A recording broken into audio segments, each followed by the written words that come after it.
Okay, so projecting, and I figured while people are gathering questions and sort of jumping on board, we might go top down, but like just a general overview, and then if folks have any things they found confusing, or if they want to know why certain decisions were made, or if they, want to talk about any of the, well, really anything. Ask your questions. Yeah. Okay, so big thing is the change to. That's not going top down at all. I was going to jump straight down to magic. Let me blep. We have to hold off on magic. True. Well, we did a little bit of fine tuning in terms of character creation with species and whatnot, just as far as adding more to the waiver, so that we're not pestering people via email about, you said shifter, but what kind? Or you said small folk, but do you have wings? So that's all included now.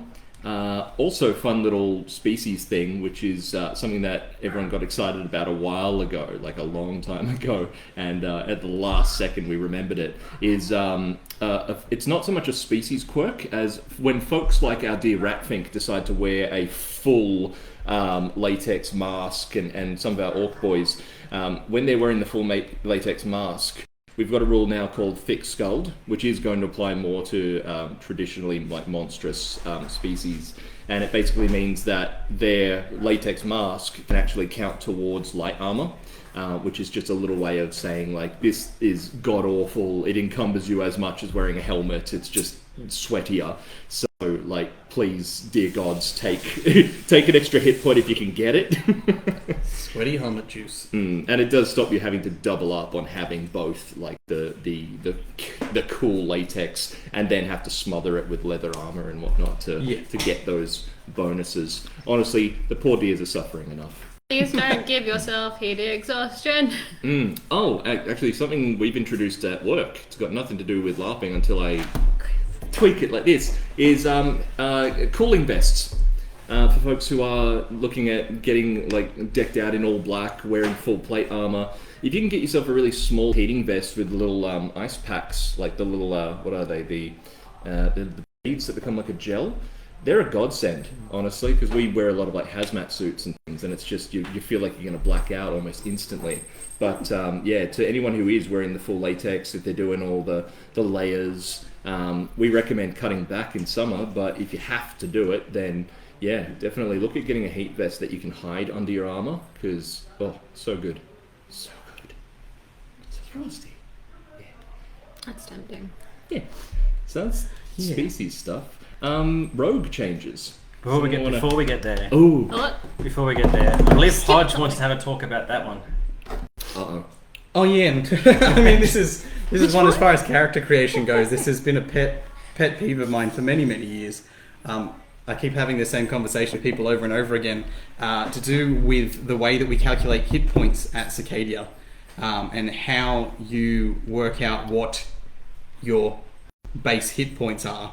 So it's actually highlighted in yellow in the new rules as they currently stand, which is that when it says that if you multi-class, you take the majority hit point score, not the majority hit point character tier.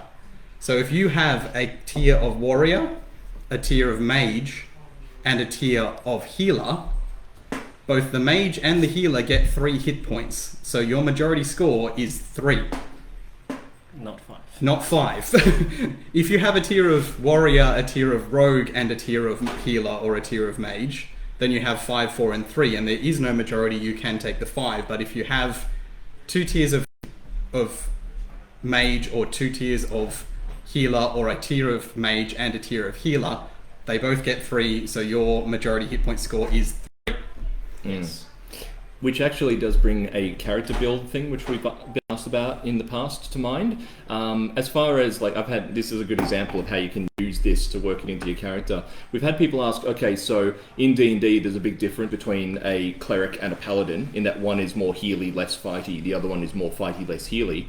If you want to play a paladin in our setting, you take 2 tiers of warrior, so that you're tanky and you can wear heavy armor, and then you take 1 tier of healer.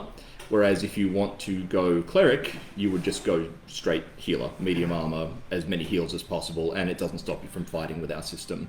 But yeah, that's a good example of if you want to benefit from the higher hit points, look at either taking like warrior, rogue, something else, or just go 2 of warrior and then multi-class into something, for a bit of flavor. Yeah.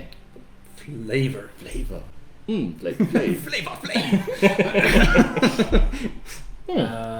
Pickpocket. Yes. Yeah, we gave the thieves a bit of love because they've been a bit unloved for quite some time. Yes. It's not just because people hate them. So when you're... It's not just because of that. Rat Fig!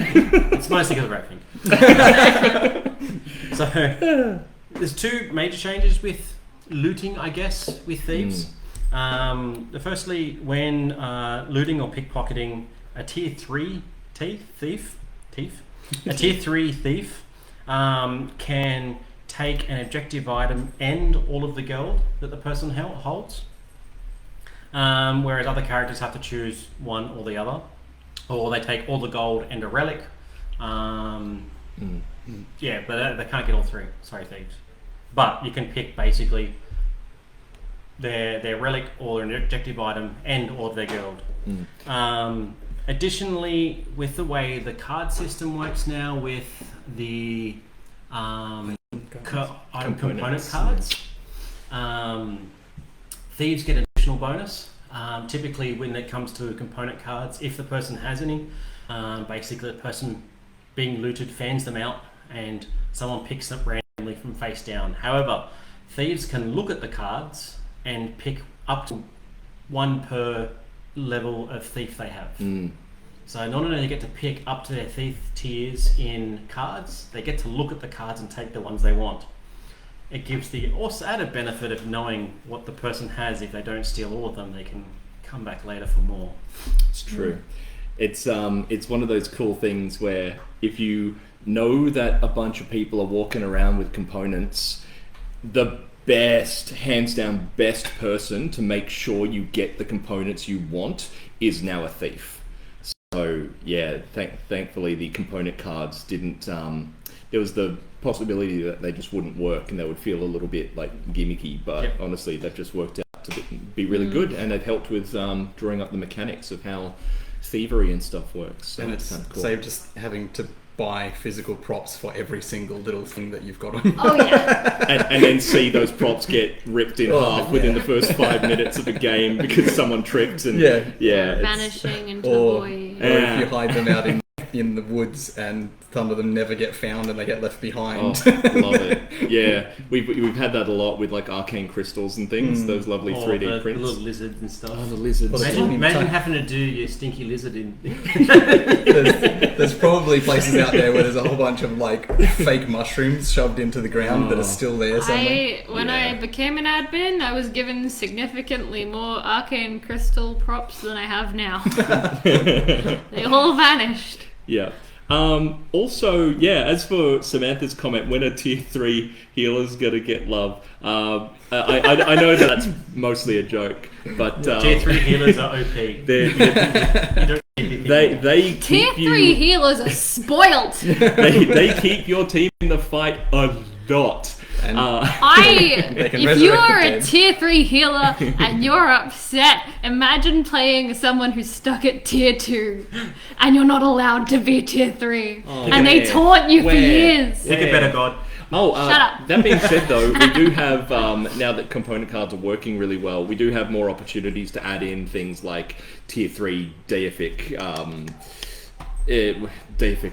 rituals. So yeah, a lot of what you see with the tier 3, like going full tier 3 in a particular build, I know that a lot of people look at it and initially go, oh, it's just an extra hit point, or oh, it's just an extra heal per encounter. But there's a lot of items that function differently for tier 3 characters. There's a lot of rituals, and there's also some in-game objectives that cater to those characters. So while we can't make it look super exciting on paper without going like way overboard, like sort of almost making like one particular type of character go from, okay, this is roughly even to, oh my god, it's a living weapon.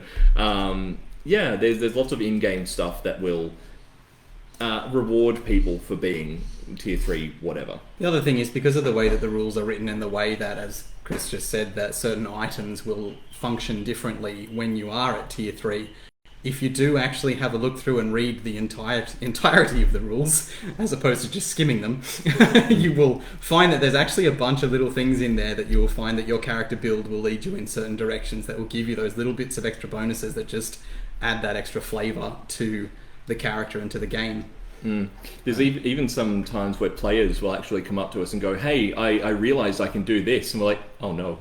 What have we done? And no one knows that rule's been in there for 3 years and no one's used it. Yeah. That's a good segue to item gear, actually. Hey. Items! Love items. Quick thing with assassins, since we were talking about rogues. We just changed the wording slightly on the tier 3, speaking of assassin ability, that now no longer says it's just injury poison, because there are likely to be lots of experimental, cool, funky poisons, given all the new conditions we have. Now it says any poison, has some smart people picked up. Yes, that means there are going to be some future cool poisons coming. They're currently not available for players to create through the item creation rules ahead of game, but there might be things in the game that will allow you to create items at games. Yes. It's a similar sort of thing to what we've said's happening with the new spells. We're just going to kind of slowly bring things in. Yeah. So people get comfortable before it's everywhere. Probably through in-game crafting. Some of our civilian crafters might find recipes to new and interesting whacking things. So talk to your civvies, because especially with some of our updates, you're gonna want to have friends who are civvies. Trust me, especially merchants. You're gonna want them to like you. Yes. Yeah, civilians got a lot of love. We are going to get to that a little bit later, but definitely going to be worthwhile making friends with the civvies. Yes, try and hire on an entertainer into your camp. Try and hire on a merchant into your camp. Yeah, if you're a combat centric faction and you don't have yourself a cute little drummer on the side or a flutist, a flautist. Actually, that with a war banner and their bolster the troops thing, which we'll get to later, will like people like, being a tier 3 warrior is like, it's not that impressive, and then it's like, yeah, but add all this other cool stuff. Grab yourself an entertainer, carry a flag. Bam, like suddenly you have 15 hit points. Yeah, 15, 16, something up there. It gets crazy. Long fights is what we're saying. More entertainers. Yes. Bardic charm. Jazz numbers on the side with full jazz hands. Yes.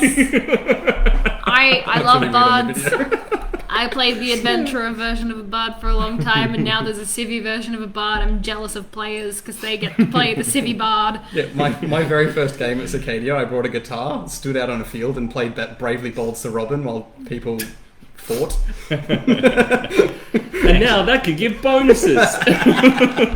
Not just putting people off. Hatred. Well, it was actually, I had another thing planned, but the fight just didn't end up happening. They started just like walking away, so I just went, Bravely Bold Sir Robin, Sir Robin ran away. Even if you are an adventurer, get Inspiring Instrument.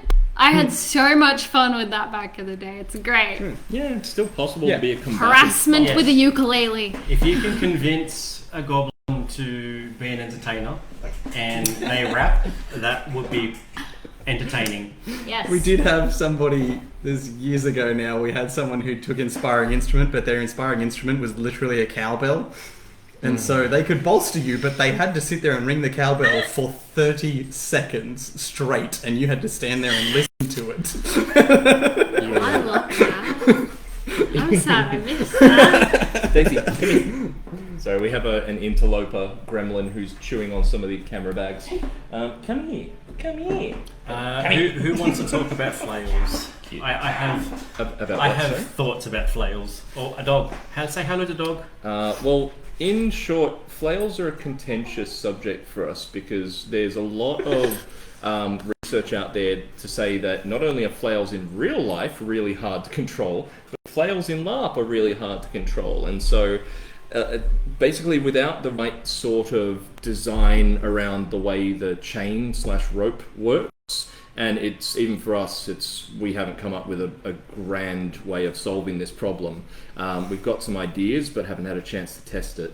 Actually, it reminds me I need to buy a flail and do some tests, because it may well prove that in the next edition we have to just ban them, because unfortunately they are more likely to slap people in the eye or the mouth, or even slap yourself on the, like you hit a shield and it bonks off the back of the shield and comes back and hits in the eye. Like they're pretty wild, and I've seen people use them with a lot of skill, but I've also seen people use them terribly, and obviously my colleagues here have also seen a lot of people do some damage to themselves. I've been belted in the face with flails worse than any other thing. Flails have caused me more injury at LARP than anything else. Yeah, so what we've done at the moment while the research is ongoing is we've written into the rules, not only if you're using an exotic weapon do you need to prove to at least one of us that you can use it without genuinely harming yourself and others, but flails in particular do now require admin approval, because if someone has never LARPed before especially, and they just think to themselves, I'm just going to do the Witch King, I'm just going to have my big flail on a chain, they're probably not going to level up their personal skill in combat as quickly, because you're not able to control where the thing goes. It's a real, Please don't try to be the Witch King. The problem with flails is once you're committed to the swing, you can't stop it. Oh yeah, once it's going. If you want the aesthetic, just use a mace. Yep. Maces look cool. We need more maces at Scy'kadia. Yeah. Maces and clubs. People have done, and this is again going back to the few people I've seen do it right. They've clearly had experience with things like using nunchucks in actual kung fu, and like they've had experience with like even just like using like whips. Like they've had some experience with using whips for shows and whatnot, and so they are able to at the top of the swing quickly draw their arm back and all that. But the average person, myself included, doesn't have the reflexes to do that. So in the next edition of the rules, we're going to incorporate the rope with the knife on the end. So the kunai on a rope. No. Like, get over here. I have no trust of flails. I did HEMA for several years, and they weren't ever used there, so why should they be used elsewhere? They're too chaotic. So we will let you bring them, we just might not let you use them. Yeah, and that, as much as we want to let everyone have their fun, we also don't want to see any legitimate eyes gouged out. Because the other awful thing with flails is they are often replicas of something like the Witch Kings with barbs and crap all over them, and so it's like it doesn't just come back and go bonk. You go haha lol. It hooks your eyelid and peels it off. Yeah, they're good for ripping off glasses. Oh yeah, I literally on the weekend I was at CanCon with and was in the Epic Armory store with Arvi, and they do have flails available for commercial sale through Epic Armory, and honestly they look alright, but I'm just still they have a very short chain on them. The head is pretty soft, but it's still just a matter of when you swing it and somebody blocks it with their sword, it's either going to whip around and hit you in the face, or it's going to wrap around their sword and potentially break their expensive LARP weapon, or it's going to wrap around their sword and then they're just going to pull their sword back and yank your flail out of your hand. That's basically the three things that happen every time someone swings a flail. Something will be broken. It'll be you, or it'll be your weapon, or it'll be their weapon, or it'll be them. Yeah. So, yeah, I think we've banged on about flails for a while now. We just have a lot of opinions. For most of us. Alice did have a good question. Oh, Alex. Any size requirements for flail diameter? Because we haven't really decided on what and how and when and if, I don't think we've really got enough research into flails to really be able to answer that question at the moment. I think the general gist is don't come into game with a flail the size of the Witch Kings. Generally, just go if you are choosing between smaller or bigger, go smaller, because it's safer for you, it's safer for the people you're fighting, and there's a higher chance that we'll say yes. I think the big thing is probably we'll really need to look at making a maximum amount of links or distance that you can have in the Yeah. chain. Yeah, and we've also had people recommend using the same way that like people will use padding for homemade spears and javelins, which is just like that piping foam, having that instead of just around the knots, which are the part of the rope that actually does rip other people's latex gear. Instead, having just from like handle to actual mace head, like all just foam, because that would create it wouldn't allow it to wrap in a like circular motion. It would sort of bend and snap back, which is still uncontrollable, but less likely to enwrap people's stuff. I suppose ultimately we would need to limit the size of the chain to be only so big that it can't physically make a tight loop around a weapon. But then by the time you've done that, you may as well just use a mace. Yeah. The big thing to take away from this is that in a lot of cases, we're kind of winging it too. This is an exotic weapon that we're talking about. Yeah. It's not something that comes up commonly. But if you've got a flail and you want to use it, bring it. We'll have a look at it. We'll play around with it and see if we can hurt ourselves. Addie saying wanting to play a cool priestess character that bonks people with a sensor flail. There are cool little magic things you can get that actually cause it's almost like dry ice smoke. I can see it working, but you need a lot of hours to get it working. That knife on the rope thing. For now. Yeah.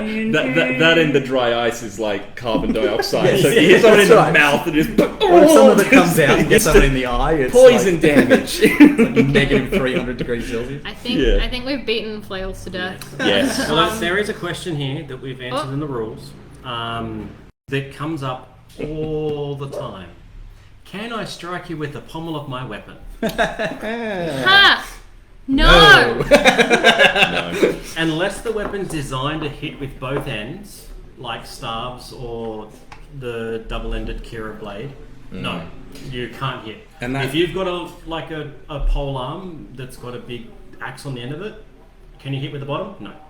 Yeah, we've added that into the rules as a specific this time around, because for the longest time we wrote, basically no, unless it is we basically said the business end of the weapon, and if there's no clear business end, then you can use it both sides. But again, the more that we get people on board who are involved in things like HEMA, for example, the more we realise that in real life the business end is every part of it. So for the sake of clarity, we've said, the only things that can use both sides are, as you said, double-sided swords, double-sided spears, and staves that have no obvious point. But if you're using a spear, for example, and it's very obviously just a stick with a knife on the end, the knife is the business end. Yeah. So even for a spear, you can't pommel strike. As much as you want to, can't do it. Yeah, And even if your pommel of your spear is padded, still don't strike with the pommel of a spear. Yeah. And that's partially for safety, but it's also partially for game balance. The weapons have upsides and downsides, and yes, we do aim for a certain amount of realism in the game, but also we aim for balance in character building, which is where in the real world, yes, sword and shields are king, but in a fantasy world, we don't want everybody using a sword and shield. So there are benefits to using other weapons. There's magic that makes it really hard to use a sword and shield sometimes. And spears have range. That's what you get for a spear. You don't get to use both ends. You don't get to do multiple damage points. You get to poke people while they're still a good 2-3 steps away from you. And even if you're fully confident that your spear both ends are safe, other people don't know. And you don't want to set a bad example to newer players who might not fully know the rules yet and see you do a cool thing and go, oh, I'll do that with a weapon that isn't safe to do it with. Yeah, it's the same argument we have with halberds. A lot of people who have done medieval actual research know that a halberd is as much of an armor tearing weapon as a great sword is, and so a lot of people will argue that a halberd should be doing 2 damage like a great weapon, but in a LARP setting, a halberd is way lighter than it would have been in the real world, and it functions more like a LARP spear. So unfortunately, as we've said for a while now, realism only goes so far within a LARP setting, and arguably within even like a D&D setting. A lot of D&D weapons, like great swords, will deal a lot more damage than they would have in the real world. just because it's the fantasy aesthetic more than anything else. Yeah, but it's I also like big swords. it's also balanced by the fact that when you're wielding one big sword, you have to block with that as well as strike with it. You don't have a second sword that you can block with and strike at the same time. You don't have a shield that you can block with while you strike at the same time. So the two-handed sword gets that extra bonus. We do have a few two-handed swords in the game at the moment that are actually too long by our rules to be counted as two-handed swords, which is something that we probably need to discuss. But Usually it's by an inch or two. yeah, Where if it's just on the border, that's okay. But yeah, the issue is the manufacturers will often go, this is just going to look sick. They don't take into account our individual game, and they don't read our individual rules. So like Mythalon, for example, like there's, they're in Europe kicking it off. They're just not reading our little Sydney-based rules. Making 2 meter great swords. yeah. Oh yeah, that new Vikings Zweihander I looking thing. want one. They're I have really fought. cool. I have fought with a real Zweihander once. It was terrifying, and I want to do it again. And if a LARP weapon is the closest I can get to that, so be it. Yeah, it's actually, some shields also are way too big for our rules. Oh, yeah. But in a lot of cases, what we will do is also take into account the height and build of the person. Like if their reach becomes ungodly, or if the same amount of their body is covered by a bigger shield than what our large shield would cover on an average like 5'8" person, then we might make some exceptions. 5'8" average. Who's? Oh no. That's the average now. It used to be like I'm 5'2" back in whatever, back when I was born in like the 20s. I don't even know. Good for you. That's a good question. Spears do 1 damage, not 2. Yes, spears do 1 damage. All weapons do 1 damage, except for things that fall specifically into the two-hander category, which is in the rules. Mm-hmm. And arrows. Arrows deal guns. 2 damage, people. Because Pay attention to it. it takes effort to shoot. Arrows do 2 damage. It is very personal.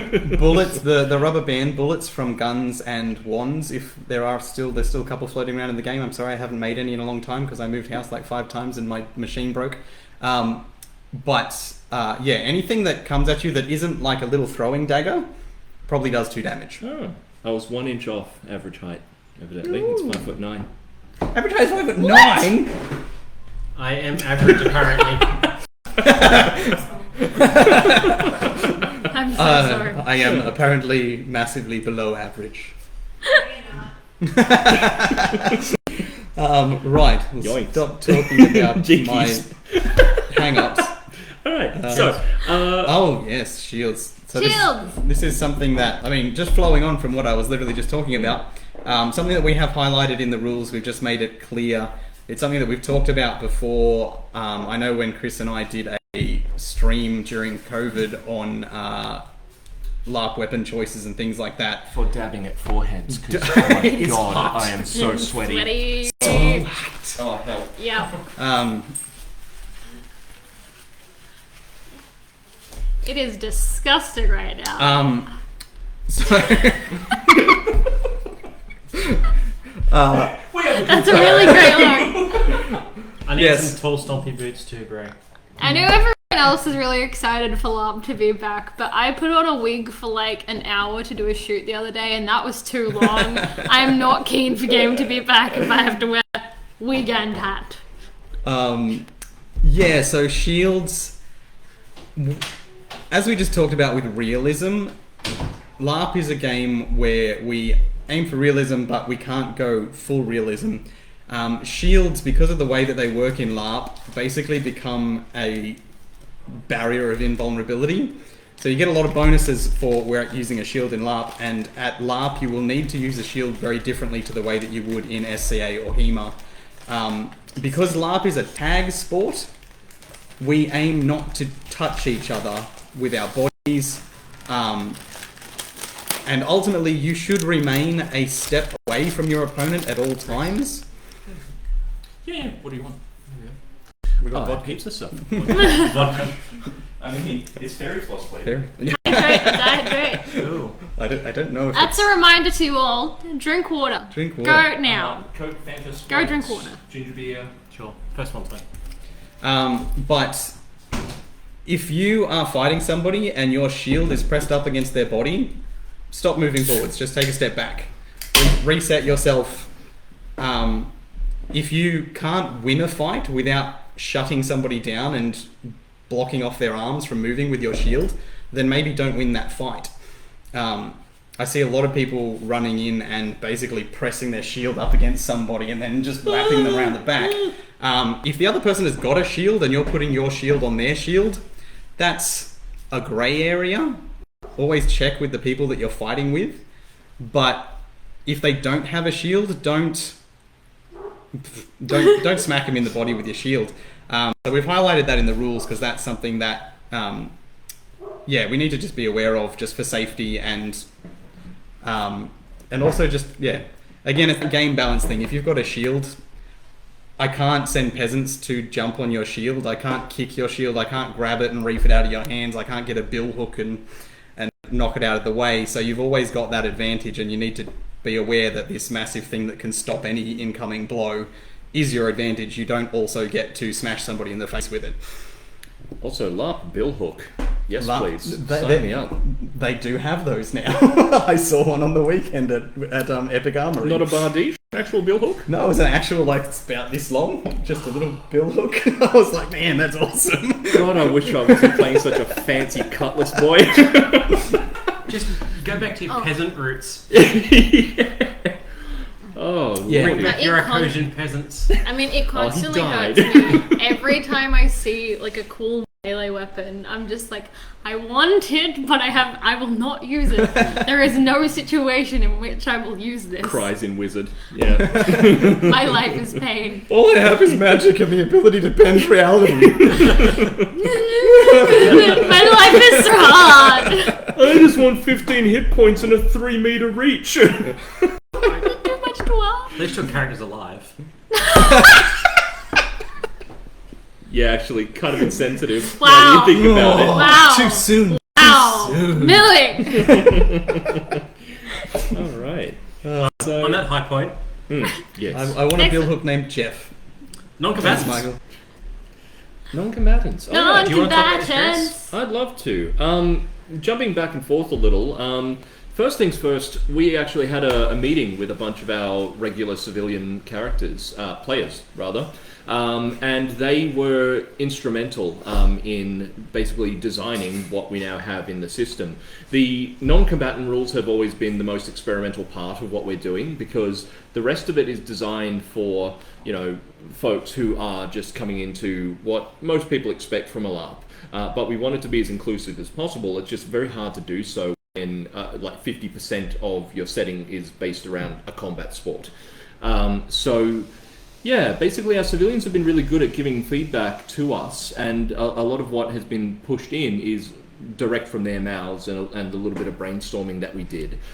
So the first thing we did is we've added an expanded section on non-combatants into the core player rules, not giving away... That's basically what we want to talk about. We'll get to the full secret rules later. Oh, okay, yeah. In that case, the big thing with this is we've just expanded the non-combatant rules to really just sort of outline that you can interact with them in more ways than just speaking.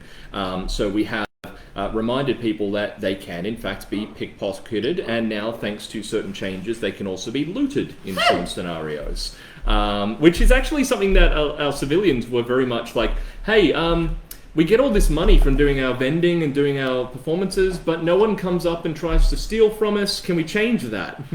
Pro tip. Pro yeah. LARPer tip. Rob the helpless. Careful what you ask for. So yes, you still can't hit a civilian. Please don't hit a civilian. Threaten them at sword point. Mm-hmm. And they don't have any hit points, so they can't fight back. Yeah, a big part of the interactions with, as far as combatant characters who don't want to, again, you can resort to pickpocketing, you can resort to using just verbal back and forth, you can negotiate, you can also affect civilians with social spells. It's just that they can opt out of effects that would place them in harm's way. So if you charm someone and go, hey, stab that dude, they're not going to do it. Okay?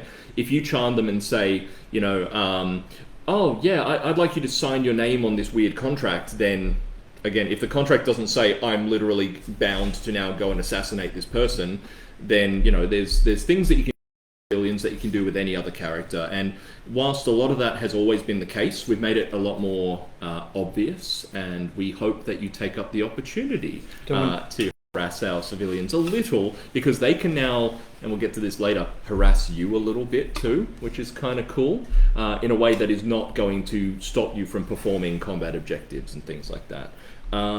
There's also, so as far as a combatant who has no other options because they've negotiated and the civilian's like, no, I'm keeping this relic to myself. At that point, we've just highlighted that if you draw a weapon and demand that the civilian yield, they must do so. And unlike combatants who yield by basically just going into the weakened condition and handing over their weapon, which is something that more people should do, in my opinion, especially when you're just tired of combat. You don't have to fight to your last hit point. You can give up. But basically, civilians who yield will always go out of action as well, which is the case where you can, in fact, then loot them. Because going out of action makes it so obvious that this is not a target. So, for example, again, you're fighting a bunch of people. You look over, there is a harpist absconding with the cool staff. You can walk over and be like, "Hey, stop taking that staff away," and they might go, "It's my staff now," and keep walking. If you draw your sword and then say, "Yield, loser," then at that point they have to yield. Yeah. So that's something that we wanted to really kind of hit home is as well. If you are a civilian and somebody says yield, you must yield. You can't run, you can't walk away, you can't continue trying to contest. If they have a weapon at you and they tell you to yield, you must yield. Yeah. If they don't have their weapon out, though, you skitter and scamper away. You use your items to vanish. You do whatever you need to do. You might not have much use for a relic staff now that I come to think about it, because usually it's a mage thing. And so this is the other thing, is that part of the reason that this is in there, it gives civilians something to do with the currency that they earn, because they can pay adventurers to protect them. If you go to a civilian and say, "Oi, you yield," and they go, "I've got bodyguards, guys, get him."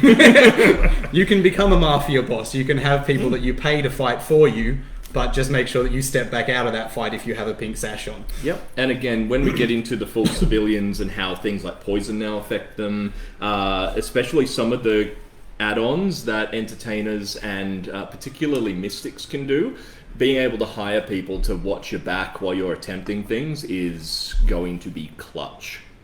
Clutch. It's going to be real based, kids.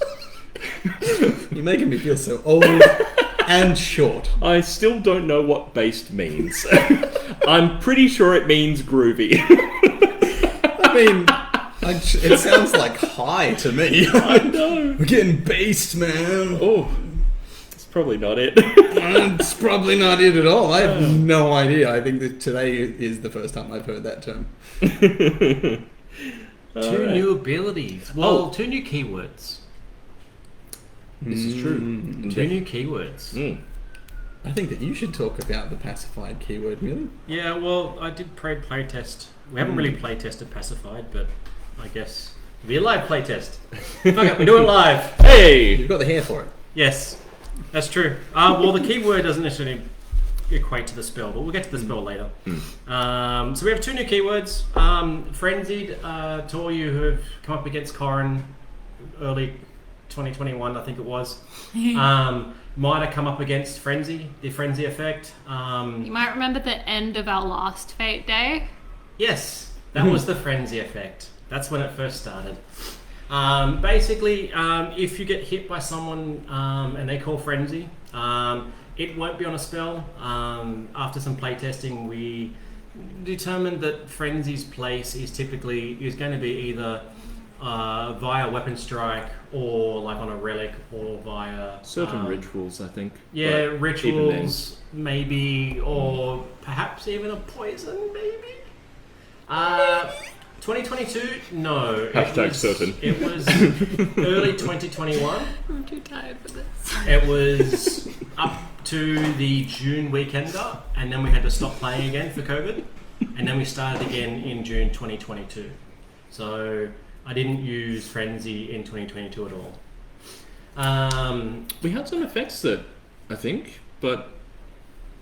Or am I misremembering? No, you're misremembering. It was definitely, yeah. Okay. The very start of the year, I might We have did a used little bit of the Frenzy. start because that's when we had the fate day. That's when the fate day was. Yeah, and then we kind of phased it out because we weren't really sure what we were doing with it, but now we've had the conversation, we kind of know a bit more what we're doing with it, and you'll start to see it a bit more this year. Yeah. So Frenzy is great. Makes your friends attack your friends. That's why it's called Violence. Frenzy. Yes. Because you'll lose your friends. That's right, I'm allowed. Oh, yeah! Basically, with Frenzy, if you get hit, someone calls Frenzy, you go into a rampaging murder monster. You just basically hit the first person, attack the closest people to you until you're either out of action or the encounter's over. You usually, if you're the one frenzying them, be careful because that typically puts you as the closest target now. So good luck with that. It's like the old ability to heal a down shifter.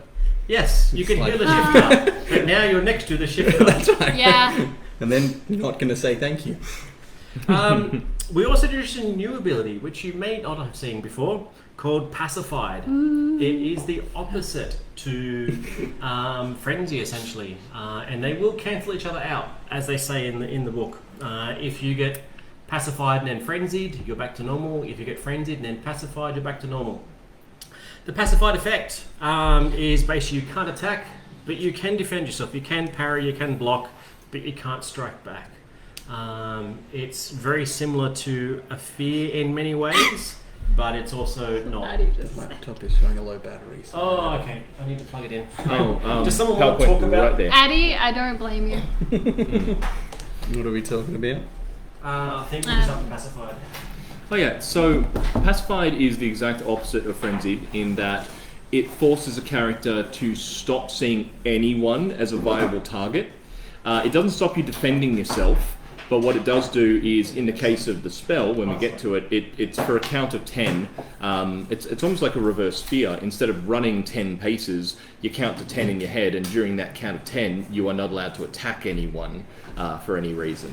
So You're just hanging out, just having a good time. Yeah. No And in the matter. case of rituals and things that pacify you, it may well say for the duration of this encounter you are pacified, at which point you're like, I don't know about this fighting business. I don't like I'm not stabbing people. Feeling up to it today. Yeah. You might even still have, like, again, it's all, a lot of what we write is, you can interpret it how your character would take it. It could well be, I'm really furious, but I just don't know, guys. Is this the right thing to do right now? Like, Is this a dagger I see before me? So the thing with what we've done with a lot of our keywords now that you may pay attention to is a lot of them have variable conditions on how they end, and how they end is based on how it gets applied to you. So for instance, it says for pacified, the duration, the condition varies, but most common will be 10 seconds. So basically 10 seconds is usually, but obviously there might be other things that pacify you for longer, but typically you get told when those effects happen. For instance, a ritual pacify might last longer. Mel asked a really good question. Can pacified people heal or cast buffs? They can heal, that's not attacking. I would say if you're pacified, you could cast benevolent spells, and we'll get to that. Yeah. I mean, you can cast any spell that doesn't cause harm to another person. Yep. yeah. So if you want to vanish, if you want to scry truth, mind you, you're probably not going to do that in the middle of a combat. Yes. But yeah, anything that isn't causing hit point damage to another person. That is a damn fine Q&A question, by the way. However, So if You someone cannot intend harm towards another person whilst you are pacified. I would also say things like fear, you would not be able to do that. fear's That's an an aggressive aggressive maneuver. thing. Same with Yeah. disarm. I would say probably even I don't know if you- dispel. Even dispel, yeah. Really, range spells in general probably. Yeah. Like if you get Fits the pacified, you could 100% vanish and nope out of that situation. Yeah. Yeah, because it largely says attack, which is, Yeah. or I believe it says you cannot strike someone. Yeah.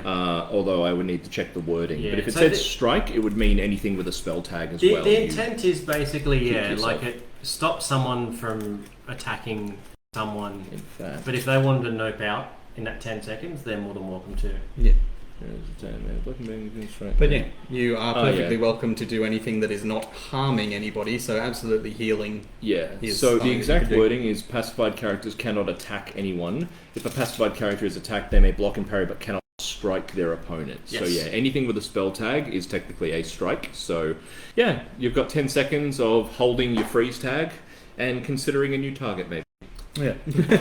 So We'll get to it, but basically, if someone pacifies you by the spell, and you also have pacify as a spell for some reason, that counts as spell tag, you can't pacify them back. Yeah. Yeah. Also, I don't want to derail too quickly, but I do want to direct some love to Aaron Sumners, who's been adding some really cool comments. The first one I want to address is, first of all, you mentioned a rewording that could be done to a pair of points that could compile them into one point.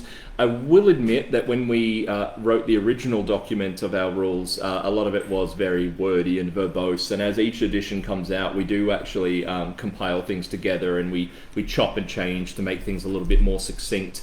But honestly, please keep sending us that sort of feedback, because a lot of the time we over-explain because we are trying to account for everyone and their level of understanding and all the little finicky nuances. And in a lot of cases, we will repeat ourselves. And that's something that actually Lynn in particular has been really good at pointing out while we've been doing the recent edits. There's been a lot of stuff that we've gone like, oh yeah, that's unnecessary, cut. So what you'll find is with the new edition, it reads a little smoother. It reads a little less like, oh my god, can they just shut up, please? But there will still be points that are a little bit like that. And the other point that was brought up was basically there's a point in the Code of Conduct that says not to attend. Basically, if you are living in a household with a bunch of people who are showing symptoms of disease and you are warned not to attend until cleared by a doctor's certificate and non-symptomatic, that's our way of covering all bases, because obviously what I've noticed is with events, not just ours, but events like across the globe really the last couple of years, even as COVID is becoming less of a talking point, it is still very rare to have an event where you don't have a case of a potential like contact pop up at a certain point. So when we're writing that into the Code of Conduct, we are being as safe as humanly possible without mandating exactly... Cautious. Yeah, exactly. We're being as cautious as possible without forcing people to take like certain actions, I guess, is what I'm trying to say. But also, like, we do care about our community, and because it's a private venture, as far as what we want to put down, we just want to be, not even 100% sure that people are not going to accidentally bring a case. We want to be 110% sure. And that goes for the admins as well. If any of us end up being in a household with someone who shows flu symptoms, we're just not going to turn up to a game. We're going to pass up our duties to another member of the team until we get clearance, whether that be a rat test that comes back that says everyone in the house is fine. That sort of thing is fine. Half the admin team missed game 100. Like we Exactly. like me, Amelia, and who was it? Did someone else? Hey, both of us missed game 100 because of COVID. So it's the sort of thing, we are more than aware of it being a thing, and there are so many people in our community who you might not know but are immunocompromised. And we want to provide a safe place for them. Our COVID rules will be coming out soon, which explain in a bit more detail what we actually expect from players, how to keep safe. But basically, if you have a runny nose, we'd prefer if you didn't come to game. Please do a rat test. Just make sure you're safe, and by making sure yourself safe, you're keeping the rest of the community safe. And we know the government guidelines are incredibly lax these days. We know most other places don't care. We do. We want to look after our community. We want to look after our players. And so we have more measures than most places do at the moment. So basically, as far as like, I've met people myself who have been asymptomatic and have also been contagious. So like, it's caused issues with my regular job. So as far as, I believe it says, shouldn't it just be non-symptomatic in that state? Unfortunately not. If if you are feeling better and you're not sniffling, it doesn't mean that you're not contagious. But until the test comes back saying, okay, now you're definitely cleared. That for us is the level of safety we want to maintain with the community, which we understand it's frustrating and it's expensive because those bloody tests aren't exactly cheap, but it's just one of those things that whilst we don't have a lot of control over what the community choose to do, we do recommend that be the level of safety that you consider for everybody else involved. Us, the players, yourself as well, because, you don't want to feel guilty for accidentally making, 50 people sick. So, that's sort of why that is such a hard line. That's where we sit. Yeah. And I hope that helps. Yeah, it's just a general courtesy. Even if you have a cold and it's not COVID, it would rule. Don't be a dick. Don't show up and give other people your cold, even if it happens to not be COVID, because it still sucks. Ultimately, just use your best judgment. Yeah, it can still hurt people even if it's just a common cold. So, please just be safe. Yeah, that's all we ask. Just think. Yeah, again, just think about what what level of surety you want in the community, and then go with that. And if the level is just wing it, then Do you have anything you want to cover before we head on to the good stuff? Which, sorry? Do you have anything else you want to cover before we get on to the good stuff? Do we? What's in the questions? Did we miss anything? Okay, let's do a quick questions break. If any questions, ask them right now about what we've already talked about. So we're going to talk about new spells, we're going to talk about other stuff, but if you have a question about something we've already talked about, put it in the chat now, and we'll do it now, and then we'll move on. Alright, we have a 10-second delay. Let's get a drink. Hey, if you've got any questions about things that we've yet to talk about, you can put them in the chat if you like, but we'll probably miss them. We'll ignore them until they're relevant, and by the time they're relevant, we'll probably have forgotten them. Can I use circlet, like a circlet of power? You mean, Gabby? Oh, Aaron also pointed out that our fear spell appears to have in the extra edition. Thank you. Cool. Fantastic. Yeah, we had a similar situation to that, Aaron, with Vanish last year with our edition we released. It was describing itself as though it was Charm.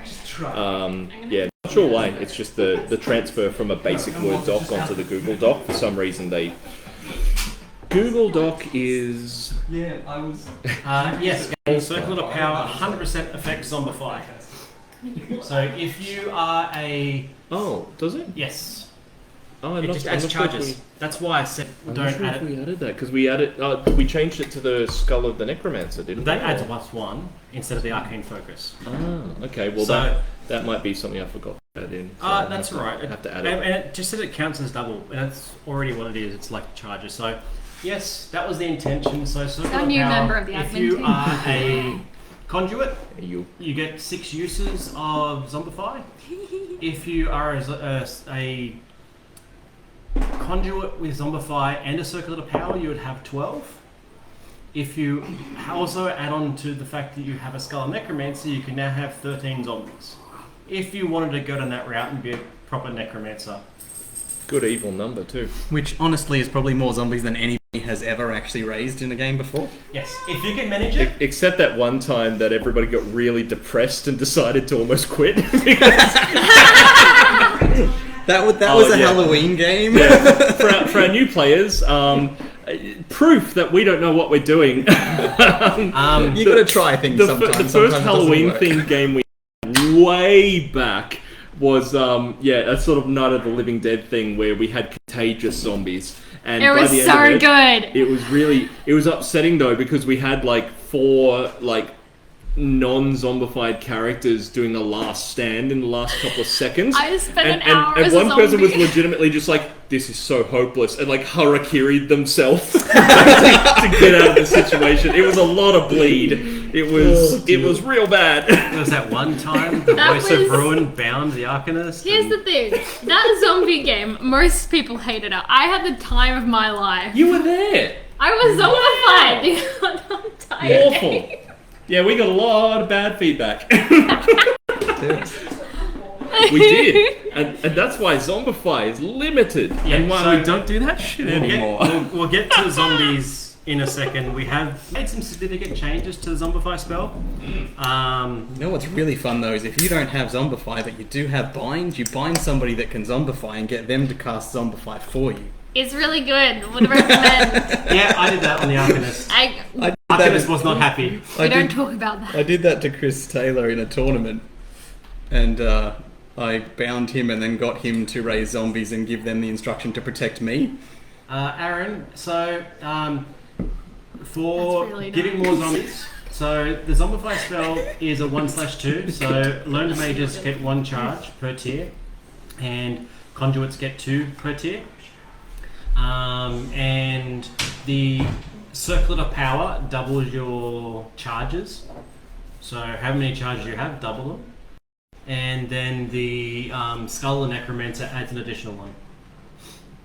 So if you're a conduit with a Circlet of Power and a Skull of Necromancer, you can have 13 zombies, which is a nice evil number. Tiana, is it one? According to the Zombify info box, once all attack orders are completed, a zombified character must return to their caster. But also the duration state Zombify ceases to function if the target is taken out of action. It means the target of the Zombify, not the target that the zombie is attacking. Yes. So if you're zombified and you get taken out of action, you are no longer a zombie. If you're zombified and you finish the task that you're given, you go back to your caster. That's what that means. Technically, if your caster is taken out of action, like if you return to your caster and find that they've been taken out of action, you go out of action as well. You're done. Okay. Sorry, just to derail again back to Aaron Sumner's point about the whole COVID thing. They've just addressed that it was a grammar thing as opposed to not understanding the non-symptomatic part. I apologise. As you say, in text, it's a little bit hard to read nuance. So, yeah, sorry for harping on about that if that's not what you meant at all. And it's something that we can address separately because we are going to be releasing our COVID rules for this year anyway soon. So, yeah, sorry if that came across as completely off the mark. I've been known to do that, believe it or not. What? Yeah, ask anyone at this table. They'll tell you. Hey, good. what? Lynn's glaring at me. We have a lovely Lynn hiding behind the camera. Yeah, we'll probably fix telling that. us when we're wrong. Aaron, we did have the discussion around Zombify. It just probably got dropped. It probably got missed when we were making the edits to the items. We'll add that to the Circle of the Power soon. Yeah, What is going on? The dog is chewing on a little squeaky toy. This is Laura's dog, by the way. I really hope you can all hear the squeaky toy because it's great.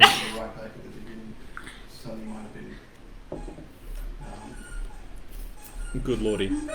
I don't know if the mic's picking that up at all, but there's a dog toy going off in the background. Daisy's having a ball. Yeah. Are there any more questions, or is it time to move on? There is a question. They can hear the toy about merchants and cantrips, but what we want to do is actually I will address that just because it's a quick thing, but I'll forget to get back to it. But basically, if you're a merchant who is using items that would only be permissible to a healer or a mage, so if you've got enchanting tools, yes, you can use cantrips.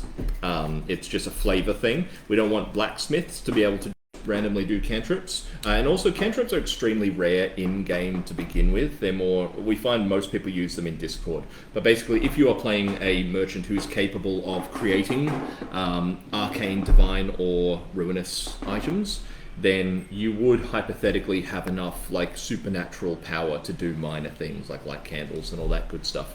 So I hope that helps.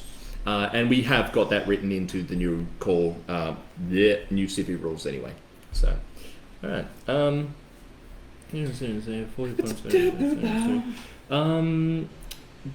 Quinn had some confusion about healer tier hit points. I just responded They're to met? that.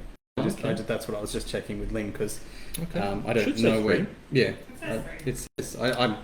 that's where I just replied, Quinn. If you can tell us what page you're looking at, because I'm in the healer information at the start with all the rest of the classes. It says 3 in the copy that we have here. Unless it was with at the very start talking about tiers and multiple hit points. Yeah, maybe it's that example that we gave. It might have. They've written it said they have for. No, character with 1 warrior tier 5, 1 mage tier, and 1 healer tier, both 3, has 3. 1 warrior tier 5, healer 3, thief 4, maybe. Yeah. Well, if you find there's a typo, let us know, because there will be. We will get to benevolent spells, Aaron.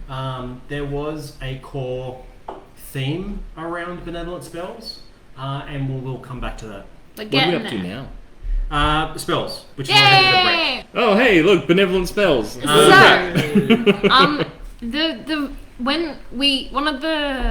wanted to put in benevolent spells / holy spells / high spells / good spells. We went through so many names. We wanted to add them for 2 years. This was a process minimum. that started before COVID. So this was something that was being talked about when I joined the admin team like 3 years ago. So it's been happening for a while.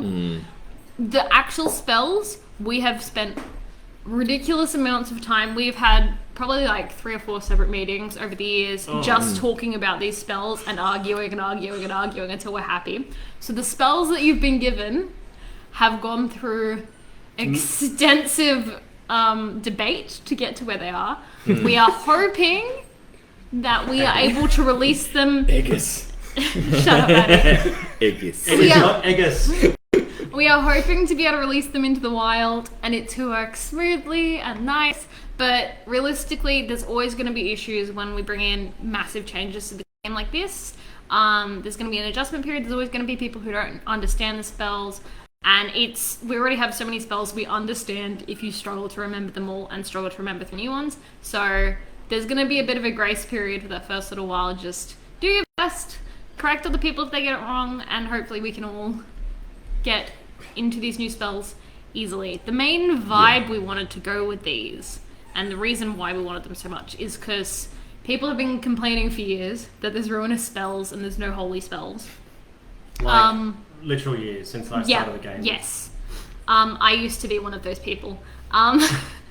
And we kind of went, well... They're right. We spent a lot of time looking at it and went, we need to balance that out a bit. How can we balance it out? How many spells? What would be the purpose behind those spells?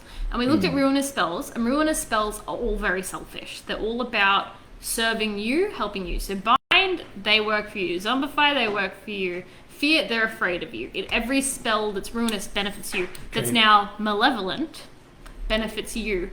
Drain life, heals yourself. Drain life, heals yourself. Spells that are benevolent help other people, and that's the main difference. They're selfless. Selfless. So selfish versus selfless. So it's the main thing is defining your character when they're going to pick spells. Are they a selfish person or are they a selfless person? So while the spells aren't necessarily holy, because that's not how magic works in this world, they're the sort of spells you have to be a person who's actually selfless to be able to use them properly, which means if you have malevolent spells that are selfish, they clash. You can't have both of them, which is why unfortunately Pandora will not be having benevolent spells, and I'm very sad. Actually, another note on that as far as the lore goes, because we have already updated the magic section of the wiki, is that malevolent spells, so spells that are drawn from ruin for selfish reasons, the reason they're drawn from ruin as opposed to just magic itself, because the energy being that is magic doesn't really like to break reality. It's just flowing through things, and casting a spell means that you're basically uttering a magic language, focusing like into this like state of almost like you're almost hypnotizing yourself to draw in the power, and then you're basically saying, hey magic, do a thing, and it does a thing. It changes reality, like it summons fire from nothing, or it like freezes the air where there should be heat, and so ruinous sorcery is worse than that, because it's not just increasing the temperature, it's not just, it's kind of like the way some authors talk about the Force in some of the old Star Wars novels. Like there's ways to use it that is like, okay, I'm just decreasing the friction in the air so that I can move quicker. That sort of thing is what sorcery is about. But things like, okay, this person's completely unconscious conscious, I'm just going to use their body as a puppet. Like, that's completely unnatural. Or like, you know, I'm going to fill this person's mind with all of their phobias. Like, that's really evil stuff. And that's like taking reality and going, nah, not good enough, evil. So yeah, ruinous sorcery is like, you're not drawing on magic, because magic would just go, no, thank you, and just, you know, backlash. Instead, you're drawing on demonic power. But yeah, benevolent sorcery has been described as pretty much the antithesis of this. It's basically you're saying to magic, like, hey, I know you don't want to do stuff, but this stuff isn't that bad, yeah? Like, this stuff is really helpful. I like Des this raised stuff. a good point in Discord last night, when the rules were released, is could you have the benevolent mage burns? Like, Oh yeah, for sure. That's what your fingers turn into trees. Yeah, I really enjoyed that. He wrote it as a comment on Facebook as well. Yeah, you can still... Magic can still eventually realize that a benevolent mage is basically just manipulating it to do things. And it goes, oh yeah, no, I want to protect people. I want to do nice things. And it's like, oh wait, a mortal is telling me to do so. I think the thing that you have to remember is that reality is not that flexible. And so when you bend it, whether it's for a good purpose or a bad purpose, eventually it's going to snap back, and how far you bent it will depend how quickly it's going to smack you in the face. Yeah. And one of the things with magic in the Scy'kadia setting is if you're not an elementary or an elf, you're not actually naturally as inclined towards magic as they are. So if you're a human, a shifter, a dwarf, magic isn't naturally part of you, unless you're a conduit, then you're weird. But even then, you're freak. Even then, conduits, if you're not one of these magical species, then there's probably going to be some effect on your body, because it's not an entirely natural process. Magic is real weird. But yeah, the only people who don't suffer miscasts and mage burns are high elves who are using literally high magic, which is one of the sticking points we had with naming this benevolent magic, because the initial like, as far as the like philosophy of what we would, the dog is just sprinting Daisy's around. having the time of her life. So the philosophy of the adding benevolence into the setting was that initially we thought, okay, we've got just magic, and then we've got ruinous, like hellish magic, and people who take like hellish spells are missing out on the other spells. Like someone who takes blight might miss out on taking banish, for example. And then as we got further into talking about what the players wanted, then we started thinking, okay, yeah, there are possibilities for this new type of sorcery. And at first it was approached from the way that 5th edition D&D approaches magic, in that the gods bestow magic spells on people, and so that it was going to be divine. But we figured that we'd already sort of set up that our setting was very much like magic is a separate entity. It's not just energy. It's like, you could think of it as like the 10th god, you know, or 11th if you count the twins as two gods. Which we definitely don't. Yeah, no. So basically, like, you could think of it as its own god. But yeah, so we were like, okay, we want to separate the divine stuff from magic. So then, yeah, it was a lot of back and forth of, do we call them blessings? No, that sounds too religious. And then eventually settled on, you know, benevolent. Well, yeah, there's so many options. And it's one of those things where everything we've worked on with these spells has been like... And I'll admit, I've been like struggling with it with my brain, because like I was because I was there at the beginning, and so my whole thing is like, Chris was our biggest hurdle. And nothing has been more against this than Chris.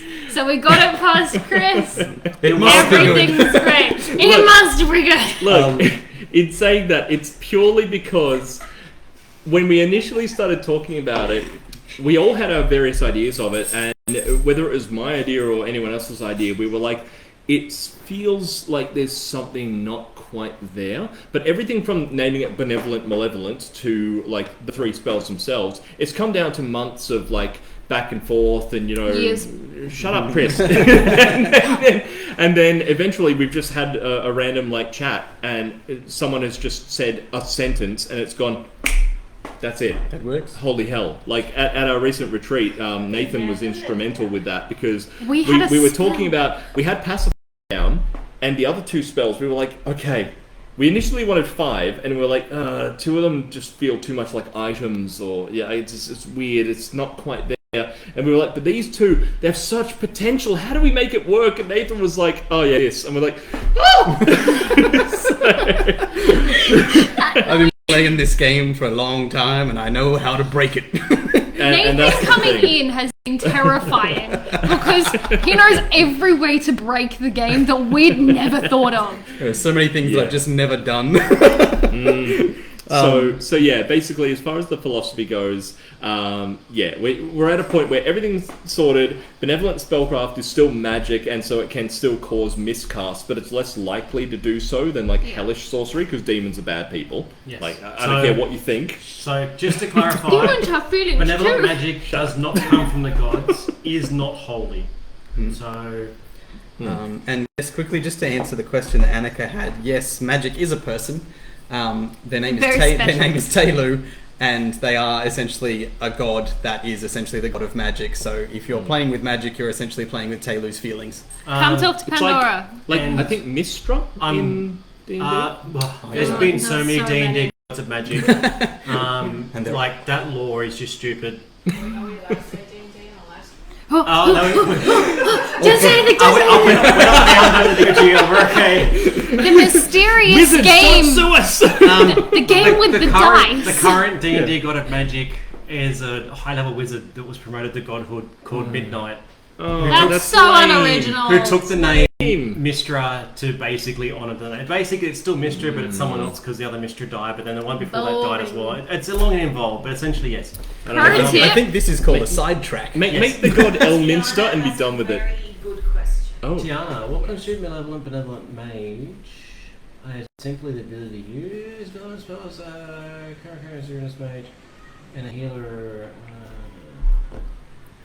So basically, you're a benevolent mage if you have one of those spells. So if you, what was called a ruinous mage was anyone that had a ruinous spell is now malevolent. If you have a malevolent spell such as fear, bind, zombify, whatever one of those, you are a malevolent mage. Likewise, if you are benevolent mage, you have one of the new benevolent spells.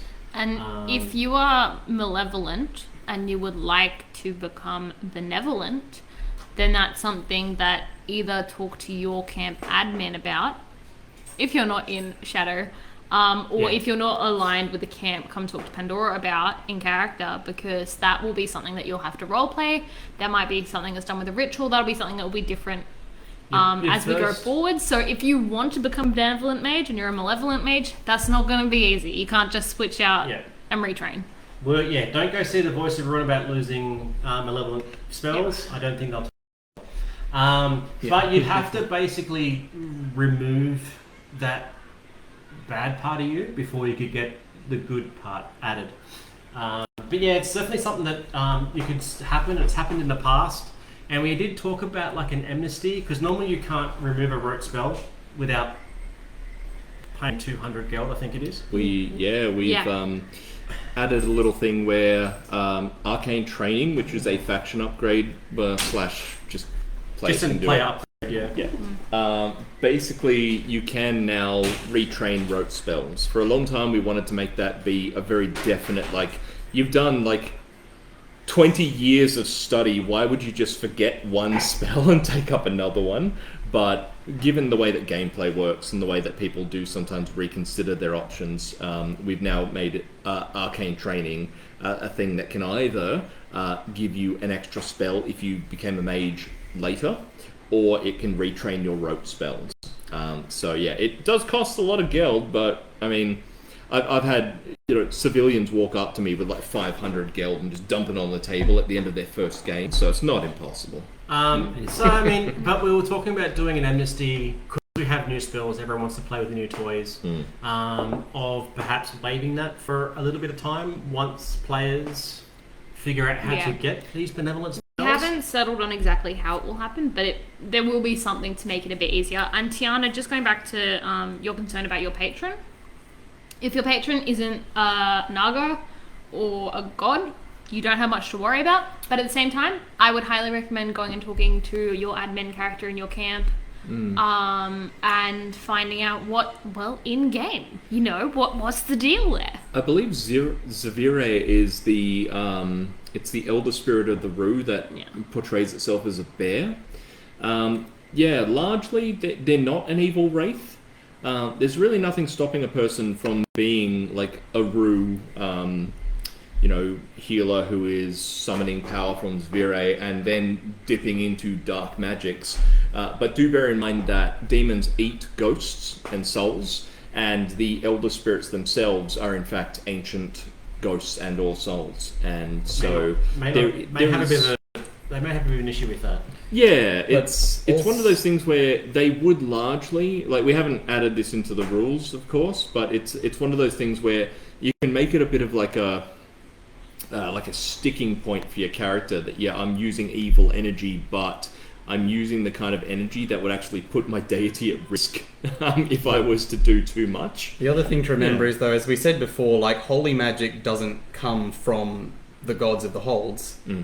Malevolent magic doesn't come from ruin.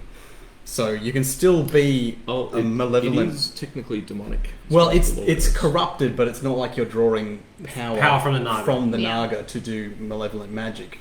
Like, there's no reason why you couldn't be... Like, they're mutually exclusive of each other, benevolent and malevolent, but malevolent spells are not exclusively for Shadow Camp. They're not for Shadow Camp. It's still a person drawing energy from ruin, but it doesn't mean that you're sworn to a Naga. Yeah. That's the thing. Right? There is space for characters there who are not sworn to a Naga to be able to still use those abilities.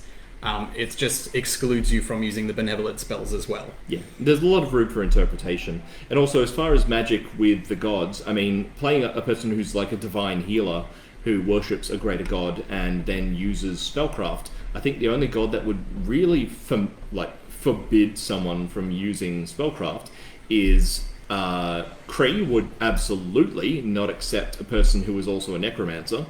Just probably have trouble. Duh. And of course, there were also Fundun, because Fundun is the god of the dwarves, and the dwarves are like, magic's it's a cheap trick, it's not honest work. We did do a change in there with malevolent mages and etheric healers. You can only be an etheric healer and malevolent mage if you're following an evil wraith. Yeah, so one thing, the only deity I'm very you cannot do benevolent is the Kraken, because it is a being of greed. If you want to try and do benevolent magic while worshipping the Kraken, don't even try. And Ashbourne healers. Sorry, they're not going to be eligible for any of that. So the rule with regards to benevolent mages, you can't be a benevolent mage, as in have benevolent spells, if you're a ruinous healer. Likewise, you can't play a divine healer and have ruinous spells. They don't gel well in the body.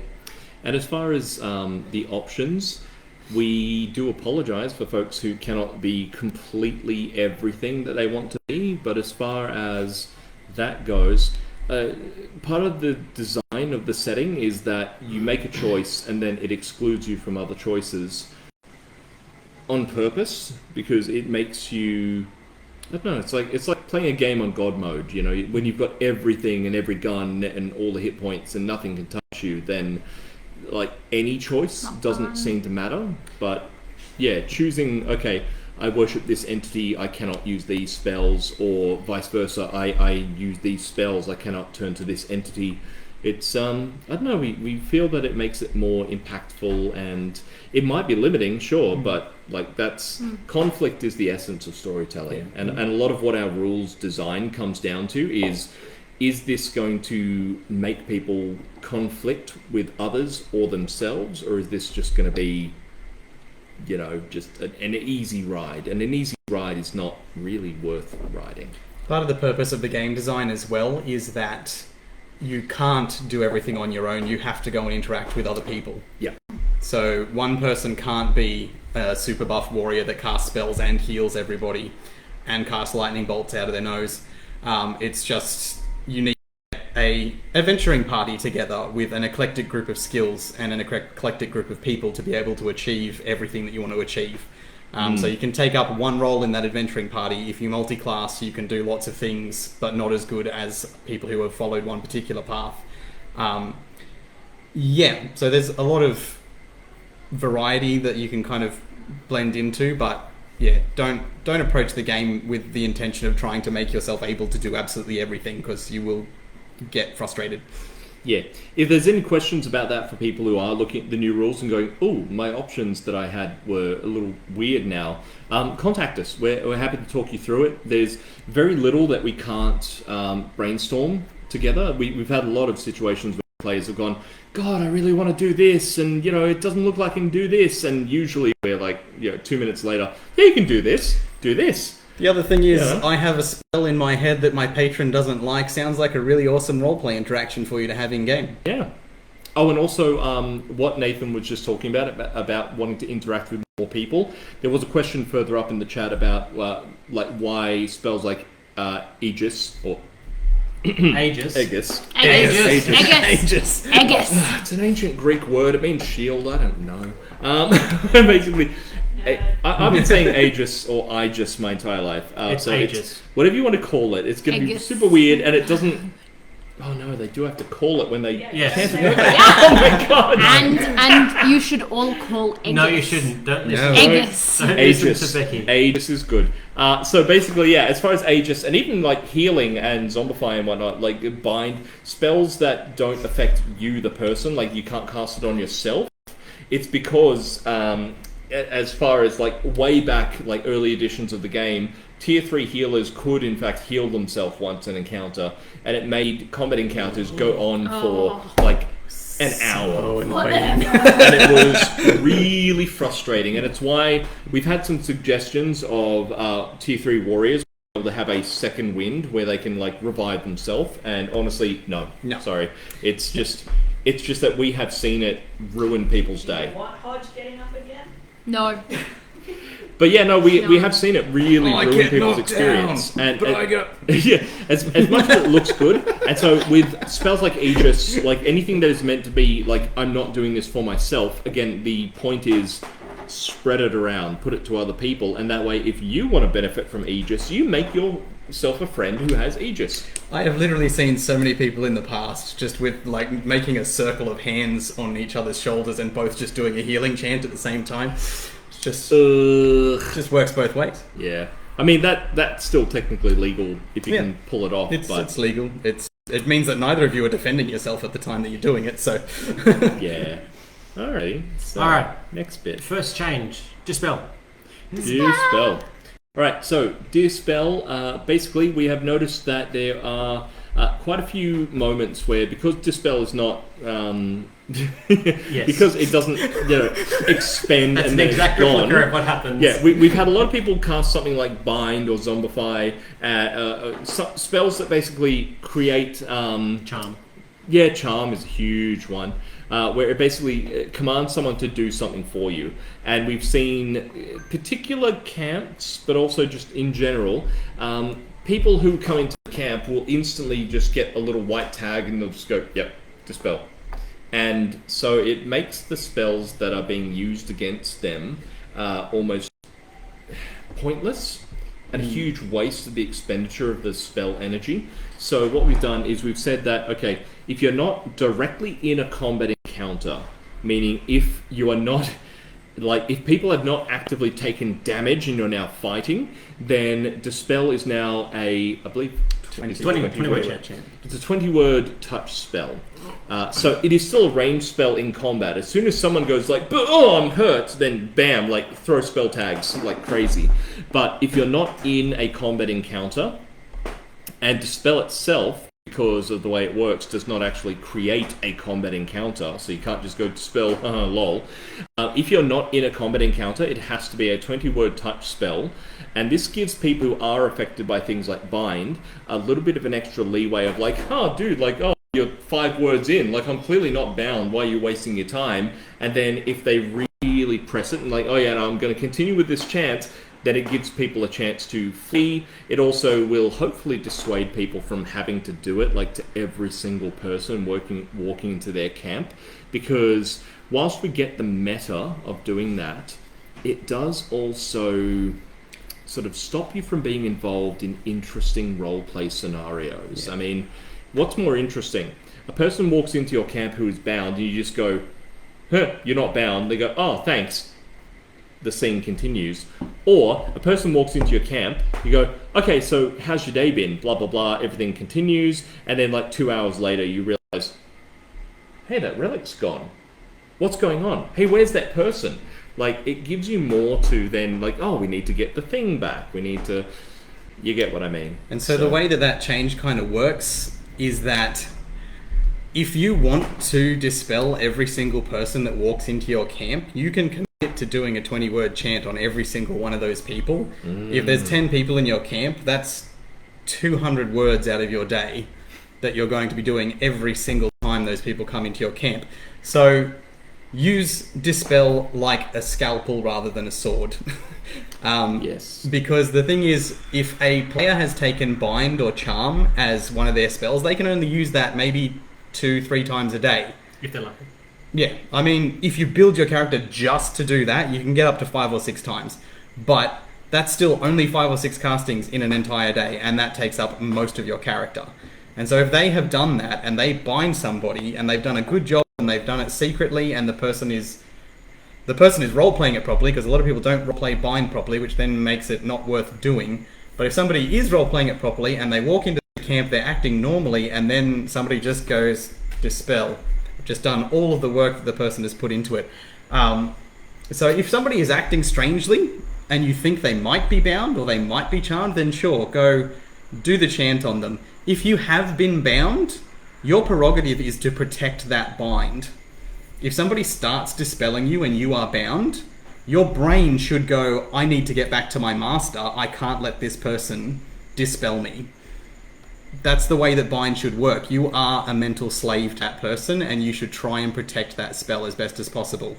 If somebody is in the middle of a dispel chant and you're a rogue, stab them. Like, don't let it happen. And that will create far more interesting stories.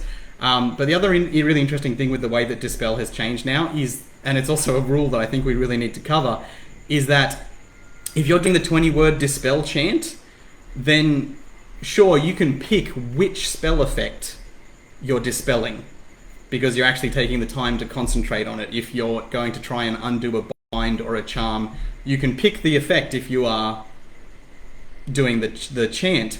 The instant cast of dispel that you do in combat, that stops all magic on the person that it hit. That includes blight, bind, charm, mage armor, what are the other ones that have ongoing? Fear. Turns off all magic items. Zombify. If you have magic items, including your cloak of protection, any enchanted weapons, any rings that you're wearing, all of those things get switched off if you get hit with a dispel tag, whether it came from friend or foe. I mean, because it says passive spells affecting them, I think we should add in there the items. I think a dispel should turn off your passive things, because it says passive spells. Having a cloak of protection is the same as having a passive spell.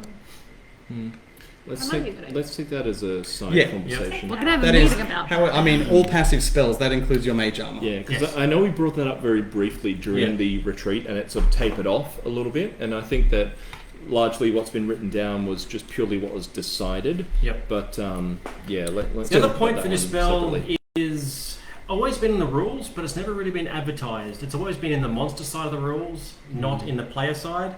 And that's dispel does damage to beings not of Geth, so not on this plane of existence. So if someone's from Ruin, like a true demon, then they take damage from dispel because it's unbinding their tether to this reality. The same goes for ghosts and like wraiths. Not your normal undead, but like monster ghosts. And up until recently, we've never really had them in a game, but Celestials also. They're not beings of this plane, they're tethered to Geth from their hold. They would also take 3 damage from Dispel. for the same reason. It's basically unraveling their link to Geth. And considering Dispel is an instant cast, that's a lot of damage that you can potentially do to a demon. Yes. That's a lot of damage. That's a lot of damage. I cast Magic Missile at the darkness. If you really want to build for Dispel, Conjure with Circle of Power and Arcane Focus can have 11 Dispel tags. That's 33 damage to a demon. Go for it. Build that way. Also a good hard counter to Zombify. Yes.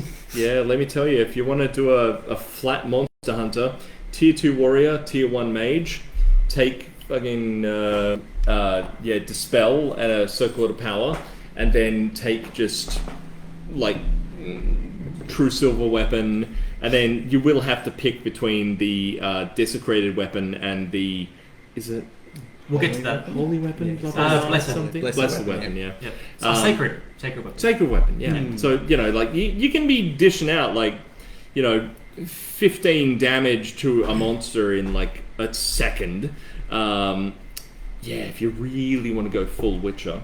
But that's a whole other thing. All right. Oh, here we go. We're on the benevolent spells.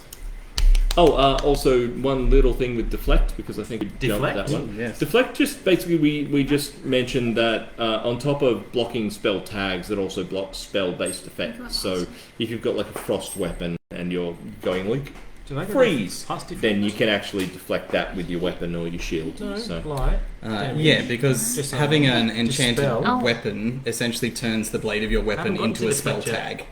So if you've got a deflector blade, you can deflect that spell tag. If you don't have a deflector blade and somebody hits you with an enchanted weapon and you block it with your weapon, it's just like a spell tag hit your weapon. Yes. We haven't gotten to deflect yet. Pacify. You're like ahead. Deflect's down here further. Skip some. You skipped. We haven't got to deflect yet. Skip. We're going spell by spell. Alright.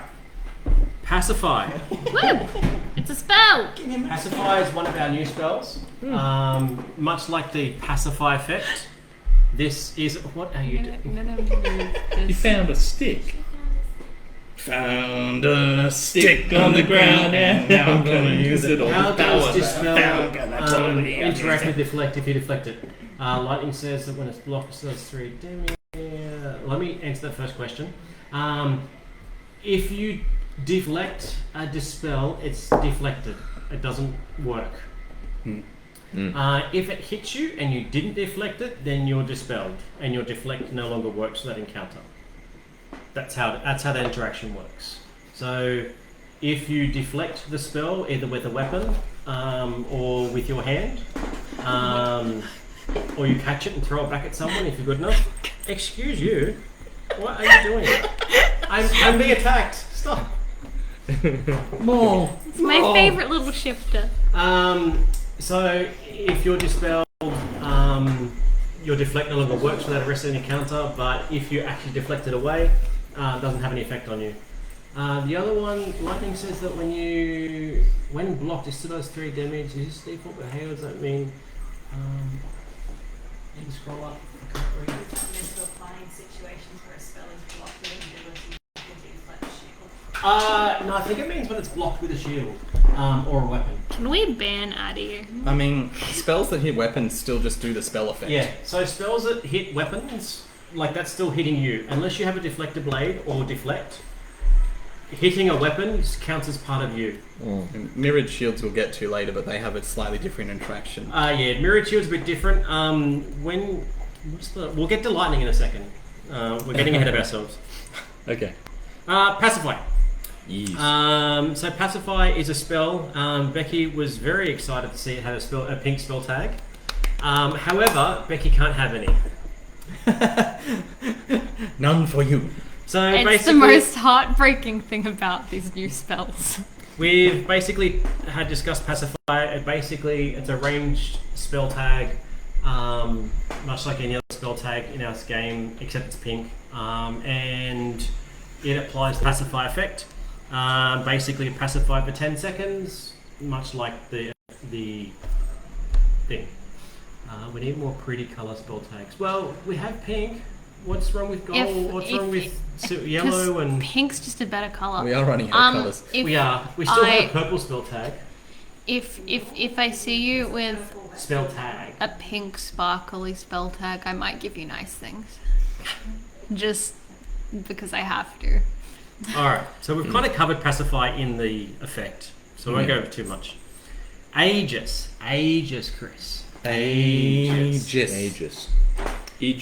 No. No. It's Aegis. Aegis! So, Aegis is a benevolent spell that we came up with and we're really happy with. Basically, it's a 10-word chant, to touch spell. You can't touch yourself. Lynn's laughing at me. I mean, when I think about you, I knew that. so many song quotes today. Basically, it has to be an ally, so you can't Aegis someone who's not an ally. But if you bind them, you can have someone else Aegis them, I guess, because they're now an ally. But if you've bound them, you're a malevolent No, caster. someone else. Oh, If someone else bound them that's on your Okay, team. pro tip, have a friend who's a malevolent caster if you're a benevolent caster. I'm sure your gods or whoever you Yeah. will love Sure that. Pro tip: if you're doing good guy stuff, don't do bad guy stuff. Oh my god. I just want to acknowledge Arnold's comment.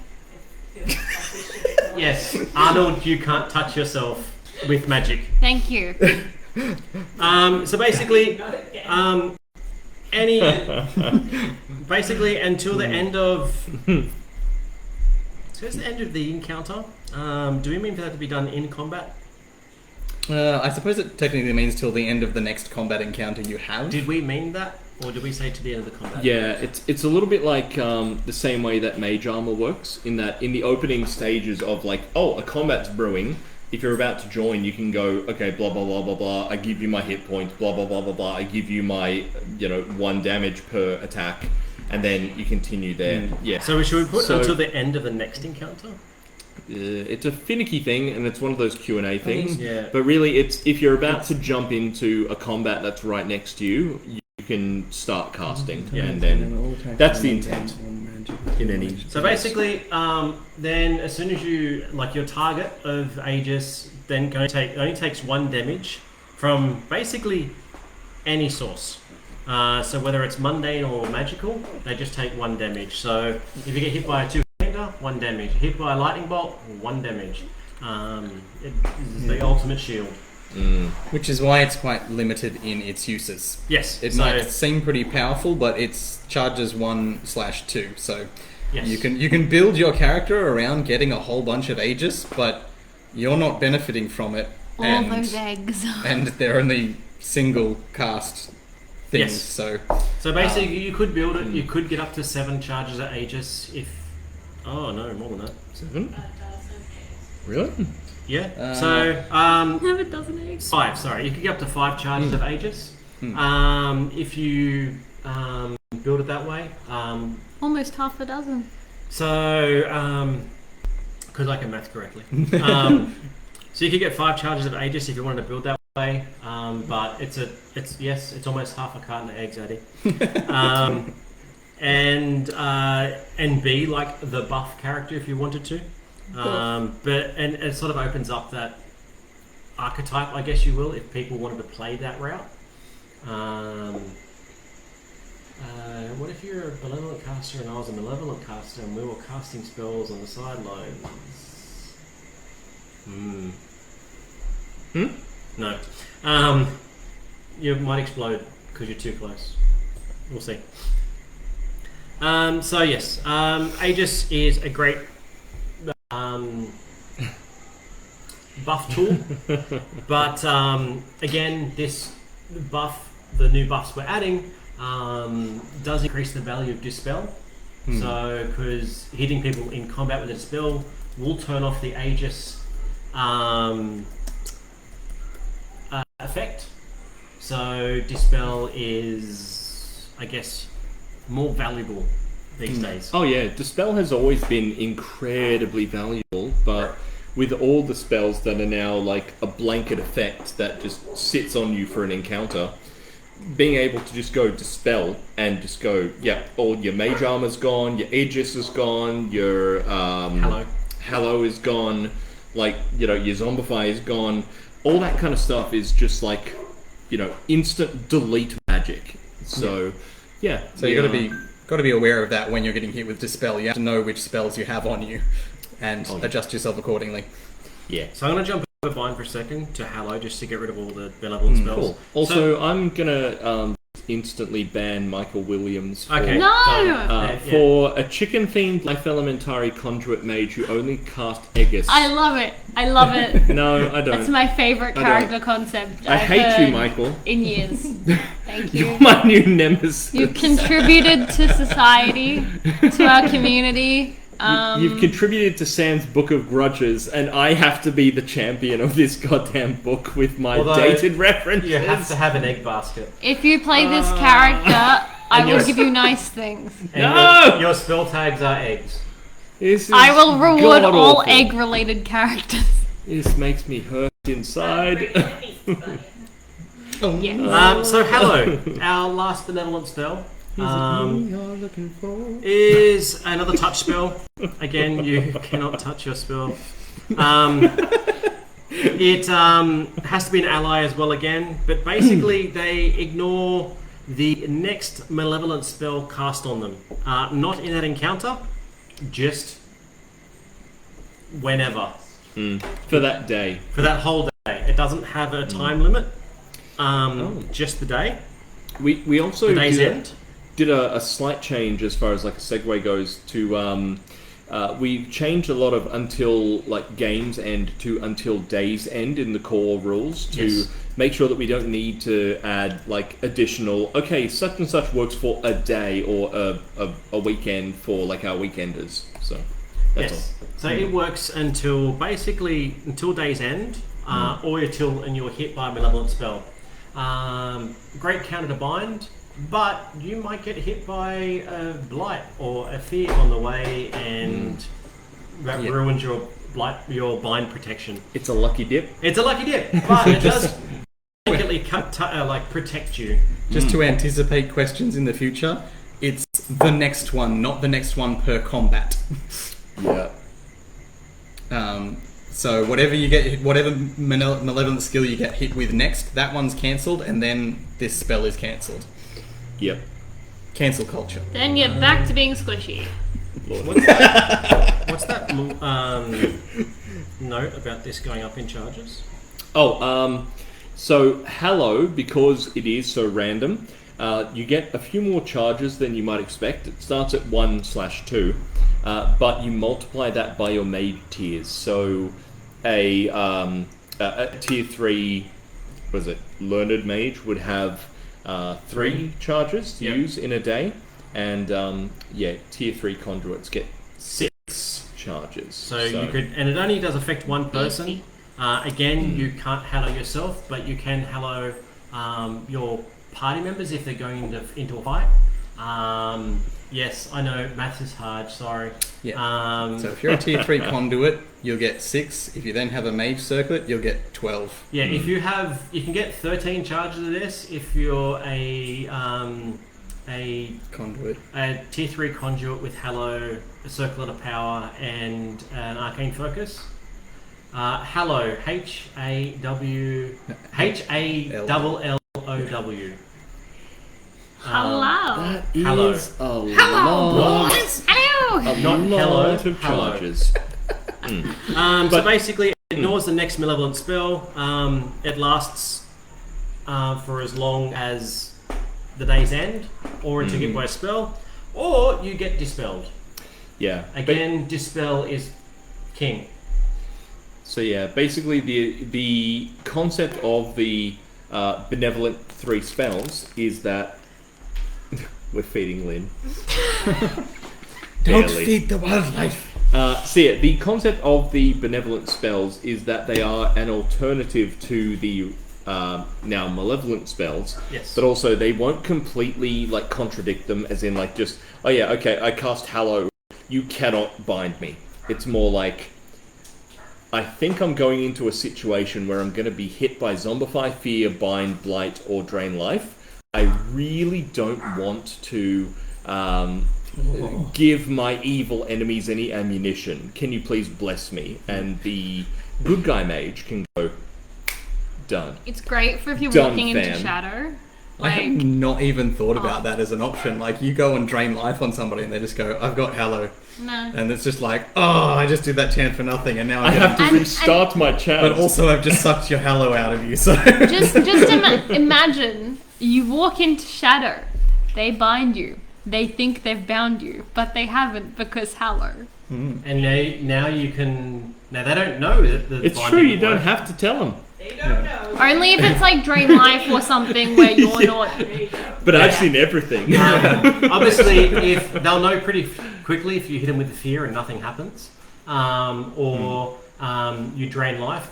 But yes, you could just drain life twice. No, Which... on that, It's true, it just doubles the amount of I time it can't takes. pretend to be affected by fear like I can't pretend to be out of action. Yeah, that actually came up way back in the chat. The idea of playing possum, we've actually added this into the rules because our players are really good with this. They don't, pretend to be out of action or anything like that. Not that I've seen recently, but we have added into the rules that, you don't get to just pretend to be poisoned. You don't get to pretend to be out of action because it's a mechanical effect.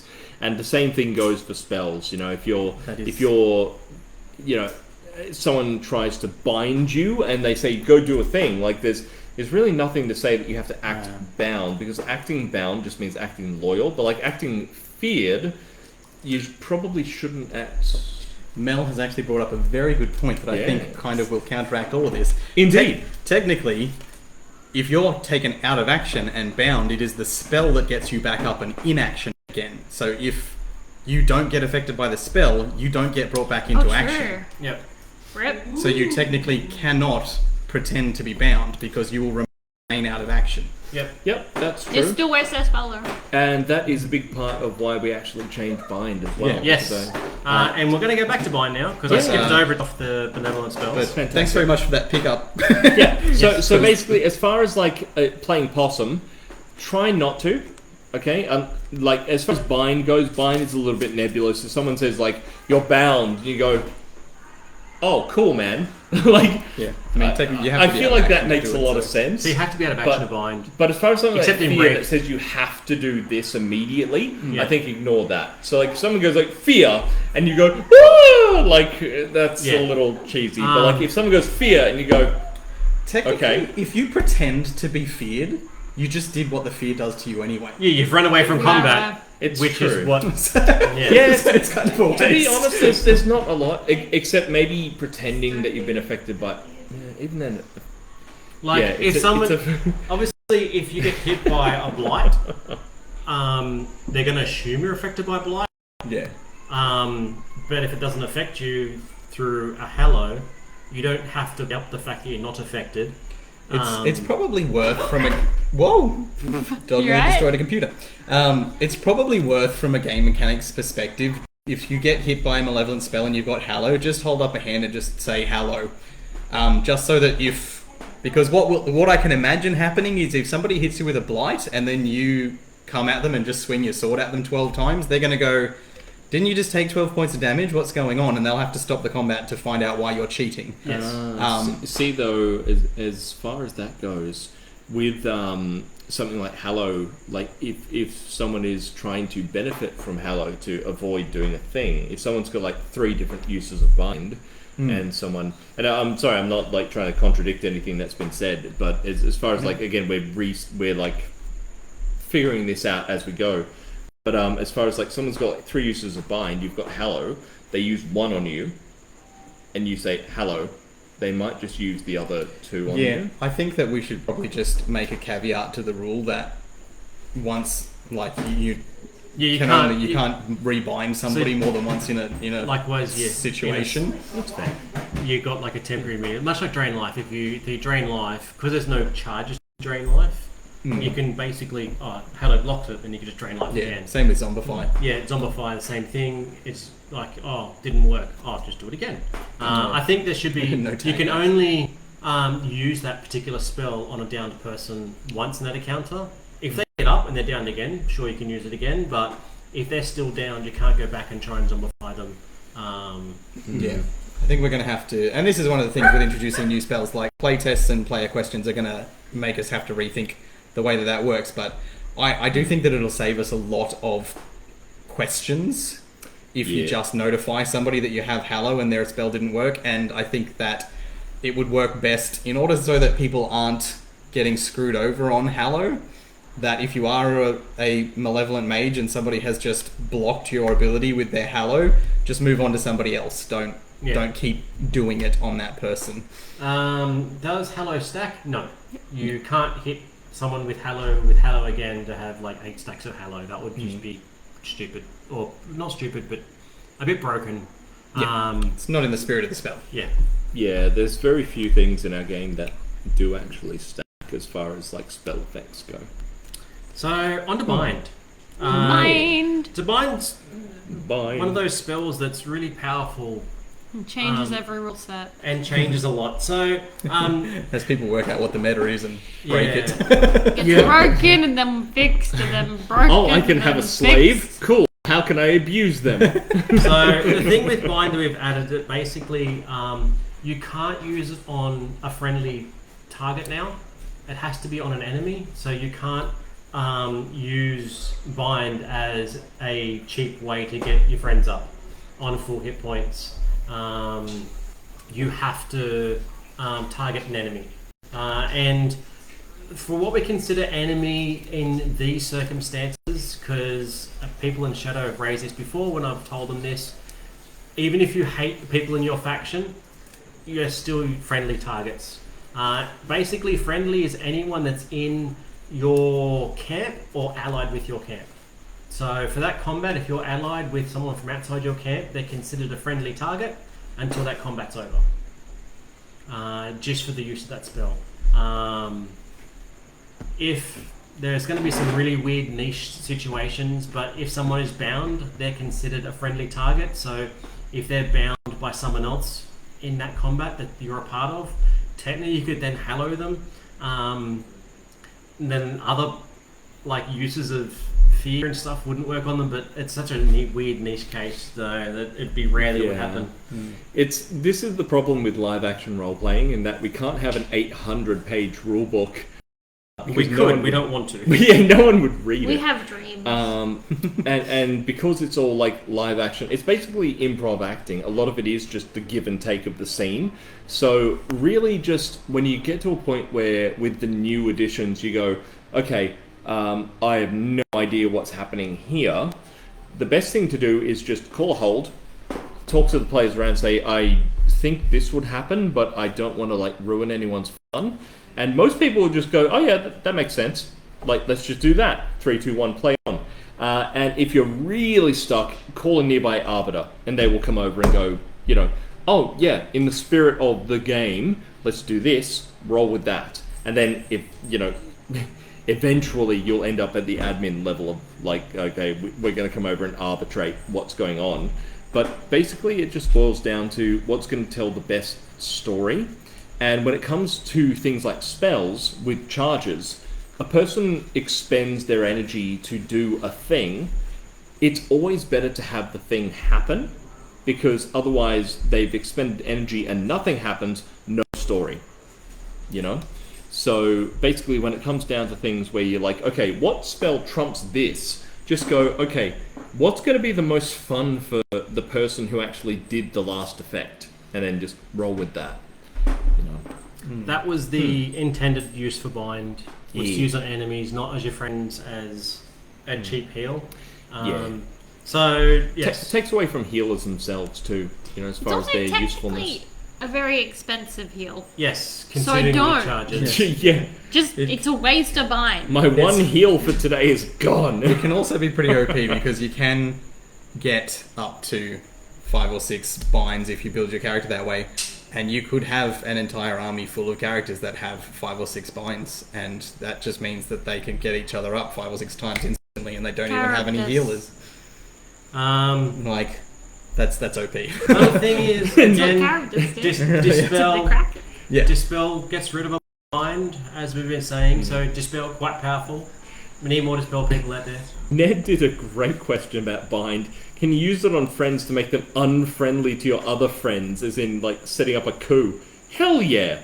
I like that. Yeah. Just make sure when you're targeting a particular person, know they are the type of person that will not struggle with the RP. Like, if they're the kind of person that's like, yeah, I love, like, backstabbing people, then, like, great. But also, yeah, also bear in mind that performing a coup on your faction and or camp is likely to cause problems for you personally, just because as And much they'll as kick you out.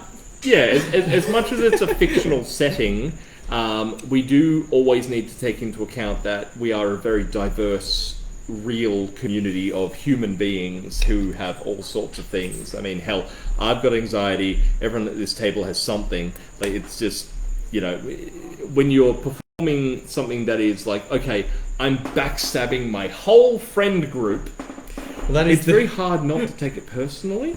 That is the other thing, is that if bind is something that you can only do to somebody who has been taken out of action. So if you just stab someone in the back and you're now binding them, are they your friend? Yeah. There was a period of time where people were backstabbing all their camp members before they came in, just to make sure they weren't under the effect of a charm or a bind. Please don't do that. Yeah, It remember happened to me so many times. something that I have said to a lot of people over the years is that just because you don't feel pain doesn't mean your character doesn't feel pain. And if you're going to roleplay properly, if I backstab you, I have literally just put a knife into your kidneys. And that's not something that friends do to each other just to make sure that they're not bound. Hey Chris, you got a USB-C cable? Oh, what, sorry? USB-C? A phone charger? For think we're gonna iPhone. bring- No. Oh, the new iPhones, yes. Maybe. A knife in the back, the poor man's despair. My friend's dead, so I'm Yeah. currently using my work phone. Mine's about to die. Yes, you absolutely can bind people into being your friend, and as long as they don't get dispelled or taken out of action, they'll be your friend for the entire day. Yes. And on bind and taking control of people, please keep in mind that they also want to play the game and enjoy it. Yeah. Don't just send them off to sit in camp all day. That's a bit of a dick move. Same thing with manacling people. If you've taken someone captive and nothing has happened for like 15 minutes, consider releasing them. Yeah. So, perhaps, yeah. Ooh, what have we got here? Maybe. No. That's old iPhone shit. Well, What do you mean old iPhone? Is there a new one? It has been for like Yes. years, Chris. Ah! You're so behind in technology. I think my phone uses those, but I just, yeah. I have They- several of those. So yes, with regards to bind, they basically, until they get dispelled or taken out of action or whatnot, like they also want to play the game. So maybe keep them, like if they're going to be, if you're going to keep them active for a while, anything more than half an hour, maybe keep them invested in the plot. Send them out to do things. Yeah, and the other thing to remember is that if you get bound, you have a golden opportunity to roleplay with your own friends, screwing them over. It's really fun. And when you get to the end of it, if you've successfully screwed over your friends, and they can see what you did, and they know that you were bound, they're gonna like. I hope they're gonna go, "Wow, that was really awesome, man! You did such a good job at being an undercover agent." And then you come back the next game, and you're all mates again, and you can go back to being whatever. You don't get a lot of opportunities to play that undercover agent, because once people who come for the first time to LARP and nobody knows who they are, you have about 3 games to play the spy before everybody works out who your allegiances have kind of fallen with, and you can't really spy on people anymore. But Bind allows people to become that secret super spy and roleplay through that. And I think that that's an opportunity that you should really embrace. And if you are binding somebody, there's no point in having them sit in your camp, because people will know that that person has been bound by the time they've been there for a little while. Woo! Oh my god. There is... It's only a camera. It's only really expensive. Oh. So if you want to Yeah, that landed lens down. But yeah, if you can bind people and make a little army of bodyguards for you, or you can bind people and send them back to their camp. And this is what we're trying to do with Dispel the way that it is making bind more effective as something other than an instant heal for your friends. It makes the game really interesting, and I really would like people to engage and roleplay with it better. Because walking into a camp and going, oh, hey guys, I'm totally not bound, but can you give me that really expensive thing that we've been keeping all day, and I'm just going to take it back to that camp over the back there, please backstab me! That's not role-playing bind. Yeah, we've had very close to that in the past. Yeah. And if someone walks into your camp doing that, honestly, go out of action and go, hey, you're making it really obviously bound, you're not meant to do that. Yeah. And just assume they're a new player. And if they're not a new player, maybe treat them like they are. Maybe they've not come across that rule before. Changes to Zombify. There's a few. Zombify. There's a lot, actually. Yeah, I mean, a lot of Zombify is just... It was a pretty nebulous thing, despite the fact that it's literally just, make a zombie, give them one of two options. But there was a lot of... again, given the style of game that we played, there was a lot of okay, how do I roleplay this? How do I approach this if I'm not aware that my caster has gone out of action, for example? So basically the big thing is, as far as casters giving orders, we have definitely limited that now to attack a designated target or protect the caster. So it's basically just, hey, zombie, attack them, or, hey, protect me. Simple. And as far as giving consecutive orders, attack those and then come back to protect me and then attack them, basically just take one at a time. So it really just boils down to, a necromancer could say something like, hey, you attack them and then attack that dude and then attack that person and then come back to me. Just go sequentially. And if you run out of okay, I've attacked everyone I was told to, always just defer to return to your caster. Yeah, so we got rid of the command that was stand still or move, because it just wasn't fun gameplay for the zombie.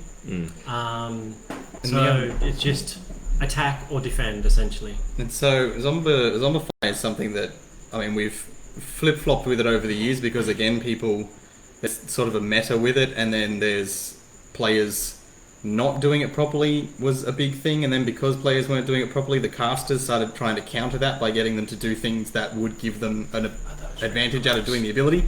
So the big thing with Zombify is that while it is called Zombify, you are not, and while you are slowed while you were a zombie, slowed means you can't run. It doesn't mean you can't fight. When you are zombified, you should still fight to the best of your ability. It's not fair on the caster, and this is one of the things, is that people won't use the spell if they zombify people on the opposing team, and all those people do is walk up with their sword by their side, friends kill them, get revived, and then turn around to attack the person that just cast zombify on them, which has happened so many times. If you get zombified, that's actually really good because you were out of action, but now you're back in the fight. And sure, you might be fighting against your friends, but how often do you get to do that? Fight against the people that you don't normally get to fight against. Give the person who zombified you a good experience. Give your friends a good experience. Actually fight like you mean it. And then when you get taken out of action again, maybe you get zombified again, maybe you get resurrected, whatever. Don't fight like you're an absolute... Yeah, see, so many people with Zombify doing the whole shambling and moaning and stuff, which is great, but then doing this big, long-winded, telescope, slow swing. And I'm like, that's not... You're not undead. Yeah. Zombify, you haven't died, you haven't been raised, although it's called Zombify. Basically, think of it more like you're now basically a puppet. Yeah. You've had your mind corrupted. Kind of similar to the sort of the voodoo-esque sort of... Yeah, it's very heavily based on that. Ned's just said here, you're a White Walker, not Walking Dead. Yes, hey. Exactly. Hey, that's a very good way of thinking of it. You can't run, so we're not talking 28 days later zombies, because that would just be terrifying. You can still walk into combat and fight to your best ability with the weapons you have on you. Now, someone's asked in the past, If you don't have any weapons and you get zombified, like you physically have none on you, you cannot accept the attack command. You just look at them stupidly, like look at your hands, look back at the caster, and like give them a shrug, like I don't understand the command, kind of thing. You can't walk up and start slapping people. Please don't do that. I mean, Yeah, you can it's a body very- blow the blade. Very rare thing. And also for civilians, given that they can now actually go out of action in certain situations, Zombify will put you in harm's way. Please don't accept it. Yes. Also, this is something that comes up quite regularly. Zombify ends at the end of an encounter. So if there is no more fighting going on, all the zombies go out of action. They can be looted. If you can't zombify somebody and then tell them to follow you when you're no longer in combat. Yes. Likewise, if a zombie gets hit by the spell, they're not currently free from the zombify to run around. You revert to your previous state, which was out of action. So you collapse to the ground. Yep. If you return back to your caster and they're out of action, you go out of action. At no point when you're zombified do you get back up if the effect ends. Yep. Yeah. Alright. Was there anything else with zombify? There was limitations on limitations on how many zombies you you can can do, have. which we probably should cover. We kind of have. We covered kind of that. haven't covered We talked that. about it originally, but We should just cover it under the spell. Yeah. I guess the main thing is that, learner mages can raise 1 zombie per mage tier. Conduits can raise 2 per mage tier. If they lose track of your zombies... this is a big thing. If you do not know exactly how many zombies you've raised, until you are 100% certain, don't raise more. Yes. Especially if you have like a necromancer build and you're trying to get up to full 13 zombies. If you've lost track and a bunch of zombies out there and there might be more than 1 necromancer, you're not sure who's yours, maybe stop until they come back from the last actions you gave them.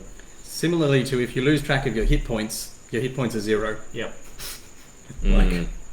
Just go with it. Yeah. And as far as being a zombie and not really knowing if your necromancer is active or not, if you finish fighting a bunch of people and then turn around to return to your necromancer and you find that they're on the ground, then you also automatically go out of action. Yep. So we don't expect people to be 110% aware of everything at all times. None of us are omnipotent. But if you turn around and you're like, oh, my necromancer, they're unconscious. Ultimately, there's enough magic in you to allow you to complete one action, regardless of what happens to your caster.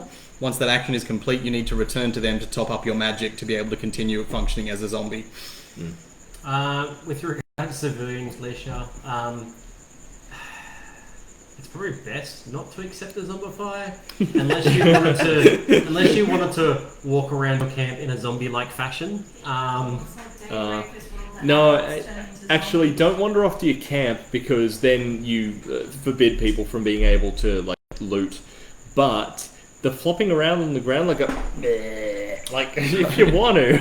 The thing is, I'm fairly certain that Leisha was joking, but the thing is, if you are a civilian, again, similar with Bind, you need to be taken out of action to be zombified, and a civilian should not really be being taken out of action unless somebody has forced them to yield. And that won't happen too often in the middle of a combat because most civilians should have vacated the combat area. So it will come up extremely rarely. Yes, but as a general rule, that does it doesn't really waste a charge because they can just do it again. It's not a limited resource skill. Well, that was actually something that I flagged in my head to get to. Addy did actually ask before with the Hallow spell, does it, when something is blocked, like if Bind is blocked by the Hallow, does it consume that charge of Bind? Yep. Yes, 100%. Yep. So if someone has Hallow on them and they go to bind you, I can't think of any other situation where to use a charge. Because it's only really bind. It's really only bind. So if someone has put Hallow on you and you get bound, that charge of bind is used up. Yeah. Likewise, the charge of Hallow also gets used up. Yeah, they just cancel each other out. Essentially. So much like Hallow being a bind being like you charges per day, Halo is as well. So basically, you only have a limited number of Halo charges per day that you can utilize, and likewise, blind casters only have a limited number of charges they can use per day. So they're just sort of nullified as well. Okay. Yeah. So we're getting on in time. Just want to say that... Is there any other spells that we changed? I think No, not really. I mean, nothing major. None of the items? Yeah. Quickly get through items? So the big thing with items is basically just that in game we've noticed that a lot of players will take like manacles in particular and just go like, here, take my manacles, and so it's like a transfer of items Temporarily. Yeah. And in that instance, it makes sense. Like anyone would know how to clap irons on another person. So instead of what we used to have, which was you have to have an item slot to carry anything, we've now made a big old change that basically just says that at the start of each game day, characters may possess up to 5 purchasable items in total, and that is their item limit. So during the course of the game, if you decide to give your, let's say, manacles to another player, as long as you can take the actual prop item and hand it to them, that's fine. If you've got, hell, an immolation blade, like you've literally got a sword on fire, you can hand that to someone else as long as they can use it, fine. At the end of the game, if you have more items than your item limit, which is 5, anything that is not within those 5 like spaces, you have to discard. So if someone, like you've got 5 items at the start of the game, at the end of the game someone hands you an immolation blade, you fight with it. If you don't hand it back to them and the game ends, you have to now pick one item to get rid of, because you've either got the immolation blade, which is, you know, what's what I would temporary get rid anyway, of. that's Exactly, yeah. So True that would be the good choice. True Silver Blade. Yeah, True Silver Blade is a really good one. And the only limit to this is if you did not start the game with a trade tool, you cannot use it. So, for example, if someone hands you their inspiring instrument, then you go, oh, cool, man. I don't know how to play guitar or whatever. Or like, you know, you don't instantly magically become a blacksmith because someone gave you their smithing hammer, you know. But pretty much every other item that I can think of off the top of my head is just like someone hands you. This is mainly for the sake of consumables. Yes, so like and single-use items. So, for instance, if you were at game, you've already got your 5 items, but you just come up against like something that's vulnerable to fire, and you really need an immolation blade, you could go get one crafted in game and be able to use it. Whereas previously, the way the rules are written, if you had your 5 slots already, you couldn't have any other items. So, like some like high-level characters would always have to leave a slot open to be able to have those one-use items. Whereas now, you can just, while it's as long as it's crafted during game, if you can't have you can't have 5 slots and have it crafted in between games during our crafting. That won't work because that's before a game. This is only for in-game crafting items. So you can go over your item cap for in-game crafting, but only for non-permanent items. In answer to your question there, Ned, yeah, it kind of is, but when you give that weapon to your mate, you now don't have a weapon. Yes. So you and your mate can swap weapons between each other, but there's still only a certain amount of weapons in the game. So so basically, if your faction doesn't have the weapon cache faction upgrade, you can't swap out your item loadout at the start of the game. So if you give someone your immolation blade, you no longer have a weapon. You can't go to your camp and get a new one because you don't have the faction upgrade. You're weaponless. Yeah. So it's one of the best upgrades. Would recommend. So the big thing with the weapon cache is like what I've done in the past with it is that I can come in with my 2-handed sword and a short sword, and then I go, you know what? I've got my bow back at the camp in the weapon cache. I can't carry the 2-handed sword and the bow at the same time. I go back, I drop the 2-handed sword, I come back with the bow, I use arrows for a while. But yeah, if you don't have that weapon cache, then you and your mates only have X amount of weapons in the game. If you swap between each other, that's fine, but you still can't dual wield great swords. Yes. Yeah. And Luca, as for your comment about the giving items back during the downtime just after a game, basically we've written down that if you end up changing your 5-item limit, like the things that you have on you at the beginning of the next game, you just need to inform an admin. Like you just need to email us. So if you've got 5 items and you pick up an immolation blade and you pick up a true silver sword, actually it's now possible to also have 5 items and then magically get handed a true silver weapon that is also an immolation and a freeze and a deflector blade. So you can be an absolute anime protagonist for a day. But yeah, if you still want to keep the true silver part of all that upgrade, you then have to just send us an email and say, hey, I'm swapping this for true silver, whatever. This person gave it to me. And then we would like to think that that person would also inform us that, you know, it's nebulous, it's a little bit tricky, but that is the game that we've written and it's the game that we enjoy. And so, yeah, we ask for your help as much as possible. Just keep us up to date, because too often we have a situation, thanks to these rules, of people just passing things back and forth, and people forget to email us if they transferred an item. We end up with, 6 months later, someone goes, oh, so can I please get a review of my character's items? And we say, it's this. And they go, no, it's not. Which, in our records, yes, it is. You might have transferred all of your items like 8 games ago. We didn't know. So unless we know it didn't happen. So also Ned, so it's a little bit as to the weapon carry criteria. The main reason the weapon carry criteria is there is also similar to what we just talked about with the 5 items. You're limited to the 5 items. The weapon carry criteria determines what you're allowed to bring, your character can bring to the game. And that is more about game balance than it is about anything else. So if, for example, you are running around with a sword and a shield, you're fighting a shifter who is mauling people, your mate has a silver weapon and he gets mauled, drops his silver weapon on the ground, you can run past and pick that up. We're not going to ping you for having his weapon and a shield or something like that, but you just need to be realistic about safety. If you're carrying, as I said before, if you're carrying a 2-handed sword in one hand and your mate has a silver weapon that is also a 2-handed sword, don't carry both of them at the same time. Perhaps just drop one and pick up the other one. That's perfectly fine. You can have your anime moment. And Leash, yes, your shop did just get so much better. And a big part of the Civi feedback on what they spend their money on and things like loanables, that is absolutely why we made that choice. Yes. We 100% made a lot of these choices with civilians in mind, as well as potentially giving civies access to stuff that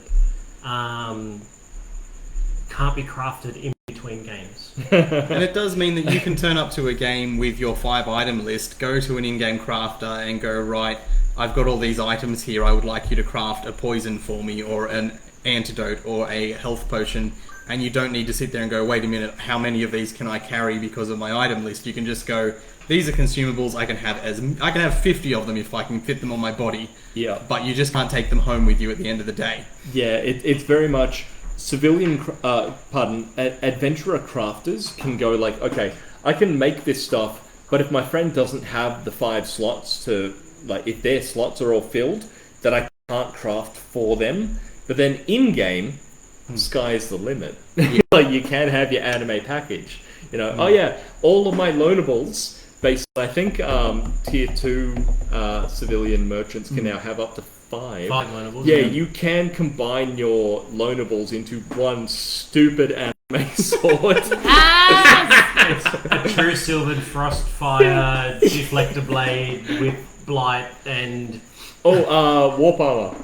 Yeah, immune to slowed, +1 hit point. Hell yeah. Please do it. But you still can't combine ruinous and sacred stuff and blessed stuff on there at the same time. Unfortunately. And it might seem can't be a fear blade and a sacred weapon at the same it can't time. be fire, ice, fear, blight, deflect, desecrated, sacred. It can't be all that. One thing that I've learned about this kind of game, I've been playing this style of game for 10 years now, And while it might seem like somebody being able to do all of that is massively OP, and the first time somebody does it, somebody is going to be sitting there going, wow, this is broken, it's so stupid that he's allowed to do that. But the fact is that if somebody's doing that, they've just spent like 800 gold on doing that, and one rogue vanishes and sneaks up behind them and sneak attacks them. Yep. Bam! And there's like 3 characters who could afford that. The one person with deflect just laughs at you.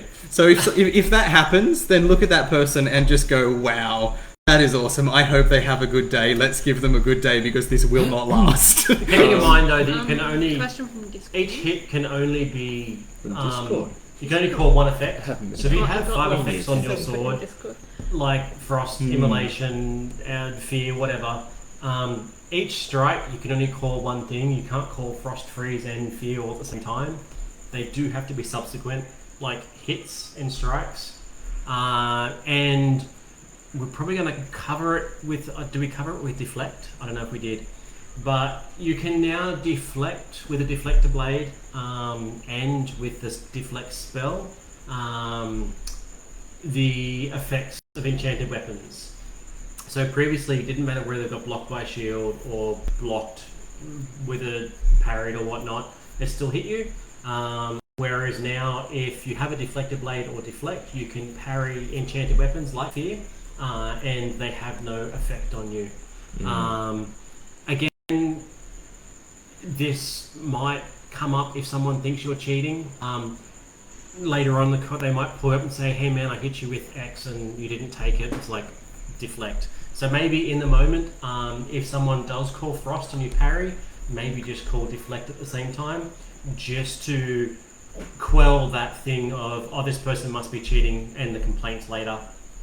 You don't normally need to call deflect unless you like catch the spell, you need to cast it back. But in the case of a weapon, maybe just call deflect if you have the ability to deflect enchanted weapons, just to stop people from thinking you're cheating or metagaming or something. Yeah, I find with this style of game, like, don't be afraid to let other players know what abilities you have. Like, because so many abilities that we use rely on the other person role-playing the effect of that ability properly. If they don't know what you have, then they're not going to know what you can and can't be doing. And if you are keeping all of your abilities to yourself and just using them but not telling anybody, then sooner or later people are just going to think that you're cheating. So call deflect, use what's the new one, Hallow. Just let people know what has just happened, and let them roleplay with it accordingly. Quick question that's come up on Discord. Yes. Does Ring of Nullification require a chant? No. Neither does the Ring of Fire or the Ring of Frost. They don't require chance. Rings are a great way to get some instant They spells are off. excellent. You Would can only recommend. have 2 at a time. Though. Yep. You can only have 2 rings. sorry. One on each finger, otherwise your hand explodes. Choose wisely. And also, as far as Tiana's question, because my battery's about to die, Yep. about whether or not I believe Venom Weapon Yeah, the Venom applies Blade to applies to the assassin. No, it does not. No, because it's No. magical. It's the item itself that has the poison effect, and it is a magical effect, not a mundane poison. It's also not technically a poison in so much as it bestows the poisoned effect. Yes. Because it can represent anything from like, oh, there's ants in your veins, or like a weird, horrible, like nasty Zench style, like for the Warhammer fans. Yes. The other Hello, thing, I'm looking at you. Like awful, gross, weird, evil shit.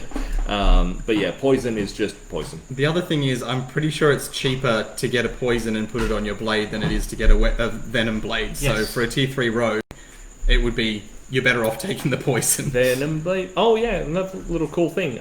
We've Yes. decreased the value of We pretty much decreased the every cost enchanted item. Of all the enchanted items, most of them were at 100 gold, except for the Venom Blade. Another 60 and So 70. basically, we reduced the cost of the all enchanted weapons, the frost weapon, the immolation blade, and Deflector blade. deflector blade. Actually, it was already 60. We we brought everything in line. We brought everything in line with the deflector blade. They're now 60 gold. The only one that's still a little bit more expensive is the venom blade because it's awesome. Is 70. But remember, they are 60, but when you get crafted, it's half price. In between games, that's 30 gold for an enchanted weapon, which is a pretty reasonable price. Which is certainly going to make deflect far more valuable. Which might make deflect far more valuable. Likewise, the in-game crafting, it doesn't cost anything. So, crafters, go see your CV crafters, get those cool items. Oh yeah, hell yeah, yeah. Get as many component cards as you can, because a lot of these items that look like, oh my god, I'll never be able to afford that. Like, what is it? Cloak of Protection, like 250 gold or something. It's 3 cards. You're done. Yeah, I think it's like 2 arcane, 1 something, 1 null. I don't know, but yeah, it's not difficult. Components are very valuable. Should we Yes. do like 2 more questions? 1 more question. Yeah, then we'll move on. 1 more question. Yeah, I'll wrap up the city stuff real quick. Yeah. Yeah. Unless there's no other questions, give it a second. Do we want to just quickly cover the deflect shield? Because that is Yeah, something... so the mirrored shield and deflector blades. Yeah. So, Very quick. mirrored shields, real quickly. We changed them a while ago, but again, we're not sure if it's gotten into circulation because of the way the community works. But basically, they are cheaper, but also they are permanent weapons now, or permanent items. Yes. Pardon. And the big thing is that if you launch a spell like damage or lightning at a deflector shield, it only does 1 damage. So it doesn't stop freeze, doesn't stop fear, doesn't stop any of that stuff.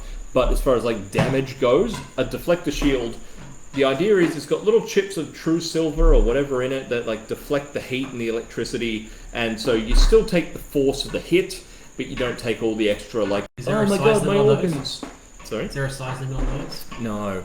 And the main thing for this is, let's be honest, if someone has a large shield and they are immune to, well, they're only taking 1 damage from damage, it's still easier to hit the shield.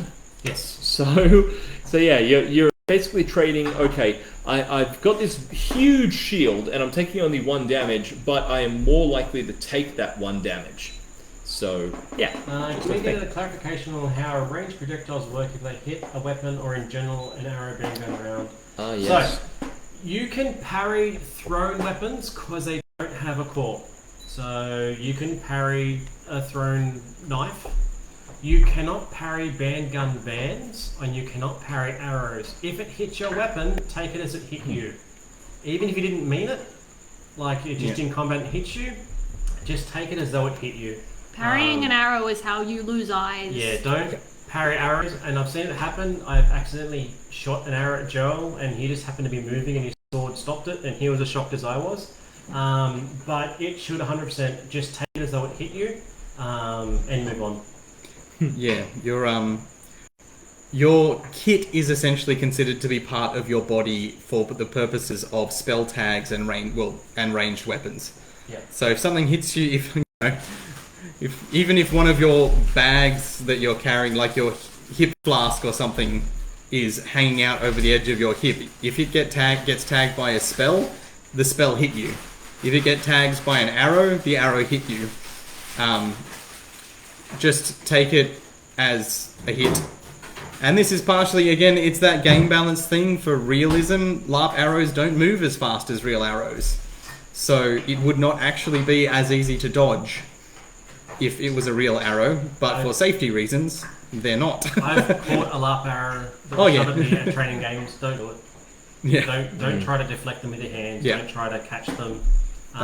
That is the how pointy you lose eyes. end on the back of them is hard plastic and will hurt. And the other thing is, you don't know if there might be a tiny little fracture on the shaft, and carbon fiber splinters. Ooh, yeah. No. No, thank you. No. Yeah. So parrying, like accidentally hitting them, just count it as a hit. Yeah. On a weapon. Alright. So deflector blade changes. Yeah, we already did cover it before, but it's just being aware that, like, with a deflector blade, yes, you can deflect spells. If you deflect a spell and that spell tag hits somebody else before it hits the ground, that spell hit them. Yeah. The other thing is to remember, and it's something that I don't think was very clear in the rules before, is that with enchanted weapons, when you call, like if you've got an immolation blade, for example, you swing it, you call damage. That, for the purposes of that swing only, that blade is basically a spell tag. So the rules for spell tags, if it hits you in the hand, in the foot, in the weapon, in the shield, it still counts as having hit you. The exception for that is if you have deflect as a rote spell, which allows you to deflect things with your weapon, or if you have a deflector blade, which essentially gives you the deflect spell only on your weapon. So you can block and this is one of the things I think that in the past I've felt that enchanted weapons are pretty OP because you can't even block them, but if you have a deflector blade, you can. Yes. So the deflect spell lets you block them now. So if you have the deflect spell, you can parry enchanted weapons, and the deflector blade upgrade to weapon lets you parry the blade as well. But again, as I said before, maybe just call deflect when you do it so people are aware that you're not cheating. Yeah, let them know that the effect happened. Because, I mean, realistically, if you've got a deflector blade or the deflect spell, their sword catches on fire and they swing it at you, and you put up your sword and it creates a burst of magical energy that puts out the fire, they're going to know what happened. So you need to let them know that this effect is not in place. Is there anything else we need to cover in items? Were there any other item changes? I can't think of anything. I don't think there's anything else major except for the component thing. No, desecrated weapons. Ooh. Oh yeah, an add-on. I mean, that's easy. Yes. Yeah. So we have one new item added to the list that wasn't changed. For all you evilly folks out there, we now have desecrated weapons. This is a permanent item upgrade. Oh yeah, we need to make that change to sacred weapons too. I think it is permanent. They are. No, it is permanent, but we need to tell everyone. Oh yeah. Oh yeah. So desecrated weapons, a permanent item upgrade. Much like its sacred weapon counterpart, this does 3 damage to certain monsters. And to celestial beings from outside of Geth. Also, unicorns would be absolutely ruined by this thing. If you want to get a unicorn, use a desecrated blade. Yeah, kill those goddamn horny horses. So it is a permanent item upgrade. You pay for it once. You have it. It's just a straight up. I've killed Becky with cringe. I'm sorry. Is it a once per encounter thing? No, it's just a general. Yeah, so it does that 3 damage. So it's not you call it once per encounter. It's every time you hit it with this, it does 3 damage. It's just like silver and the blessed. Much like a true silver or the blessed. Likewise, the other change we made is the counterpart to desecrated weapons, sacred weapons, is that sacred weapons are now permanent. Yeah. So if you pay for the upgrade for a sacred weapon, you permanently have it now. Yeah. Just as a general thing. Just as a general So basically you've got between Forge, Blessed and Accursed items, you've got 3 individual items that will deal 3 damage to the vast majority of monsters in the setting. The Forge version is more for like your shifters and your Broodlord vampires and like your like physical monsters, like Witcher stuff, you know. And then you've got the good guy stuff, which is okay. So my Blessed Blade will deal damage to demons, to again arguably certain vampires and things like that. Certain squid monsters. Yeah, exactly. Like any manifested kraken spawn or whatever we want to call them. And then you've got the evil version now as well, because we honestly, the only reason we didn't bring it in earlier is because we didn't know what color to use for the tag, because we already had like black, which is often used in traditional fantasy as like the sinister whatever. So can you have a holy silver blade now?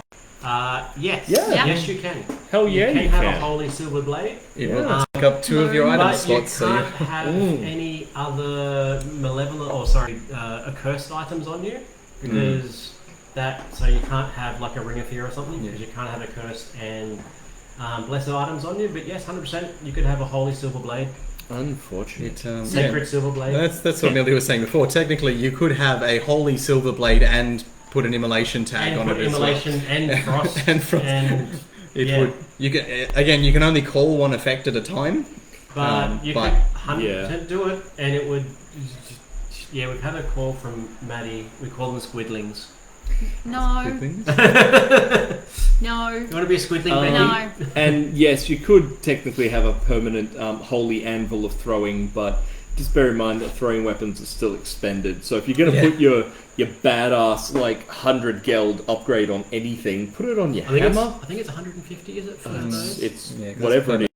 So It's not worth putting on a throwing knife. Yeah. You could put a holy on a throwing weapon, but you use it once per combat. Yeah. Mm. It's better off being put on an actual weapon that you can keep swinging. Yeah. And also, just one thing to bear in mind as far as putting on multiple effects of immolation, freeze, blight, whatever on a blade, please bear in mind that you cannot speak two individual words at the exact same That's time. what I'm saying, yeah. So as far as doing something immolation, going damage, freeze, no, the one hit doesn't invoke both. It's you have to go okay, I'm going blap, blap, blap. A shifter comes in. I go, silver, silver, silver, and then someone turns and they're throwing a spear at me. I go freeze, and then the next person I go damage. You don't get to go damage to freeze in a single hit because that's dumb and no one will listen to you. Alex, I would say no. Would you find someone to hand you their sacred weapon or desecrated weapon, and then have someone else desecrate or bless it to remove the other? No. So no, you can't. You but it's technically, cool. while somebody can voluntarily give you an item that they have, that item is technically part of their kit. So you can't. One of the limitations of bind would be that no, you can't technically take somebody's permanent item. That would be like asking them to destroy their alchemy kit or something like that. It's not something that you can interact with as a player. It's consider it part of their costume, essentially. You can't interact with that. Yeah. However, if a character did have a desecrated or sacred weapon and wanted to go down an evil arc or a redemption arc, they could potentially speak to the camp admin to get it removed and remove the curse. I was going to say there are some instances but that would be the where player's choice to do that. Yeah, if we know that the player themselves is going to roll with it, then we might put in rituals and things that lead to that happening. Yeah. But yeah, as far as just doing it as a general game effect, we try to limit the amount of effect people have on other people's purchasable items, because it's just if you're constantly having to double check what you even have available, it gets really confusing and really kind of tiresome. And we keep having to answer emails to people what they've got. God, yes. Keep track of your items. We have a thing called it's a new thing called a character card. You write down what you've got on. There's this thing called a character passport. It's existed since the start of Scy'kadia. I still have all of mine. Why don't players have them? Keep track of it. This is why therapy is important. You can just tick off the little boxes and write your items. Just not for Becky. No! Do not make LARP your therapy. Then you'll end up like me. No. Yeah, no, LARP does not replace therapy. I bleed, blah, blah, blah. Just... Bleed. Yeah. Bad times, bleed. Get a character passport, fill it out, remember you have it, use it to keep track of your items. I think civvy stuff. Unless we've got recommend. something we missed. Last time there is only one big thing in the faction items that we upgraded, which we haven't covered, because we covered, arcane training being, you can now swap rote spells for money. But also, now we basically had a bunch of people contact us saying, hey, we have 100 LARP weapons because we're massive nerds and we buy a bunch of LARP weapons. Hey! And so they were like, oh, can we loan them out for in-game currency, blah, blah. And we were like, I mean, by the letter of the rules, no. And so now basically we've changed the weapon cache to say, instead of you get 2 different weapon loadouts, now it just says, look, if you bring a bunch of weapons to a game and you're part of a faction who has a weapon cache, so solo characters, I'm afraid, don't benefit from this. But factions that have 30 spears and a bunch of handguns and whatever, they can swap in between fights as much as they want from whatever they have available, and they can loan them out, whatever, but they are still limited to what they can carry. So you still only have like one primary, one secondary, and whatever throwing weapons your tiers allows. But if you have like a dual scabbard, you can have 2 primaries and then 1 secondary and whatever throwing weapons you allow. And then also, you finish a fight, you go, wow, that sucks. My sword and shield didn't work very well. You can go back to your camp and your mate says, oh, well, I brought like 20 spears. And you go, oh yeah, cool, I'll take 1. Like, that's, How did you fit them in your car? Exactly. Like, there are some factions who bring that much shit. And like, we struggle with our loaner gear, but there are some people who have that much gear, and good on them, you know, like, but we wanted to open it up and say, hey, yeah, look, if you've put the money into, like, the real world money into whatever you have in your collection, then it's fine. Just make sure that you've got lots of other people around you to benefit from it.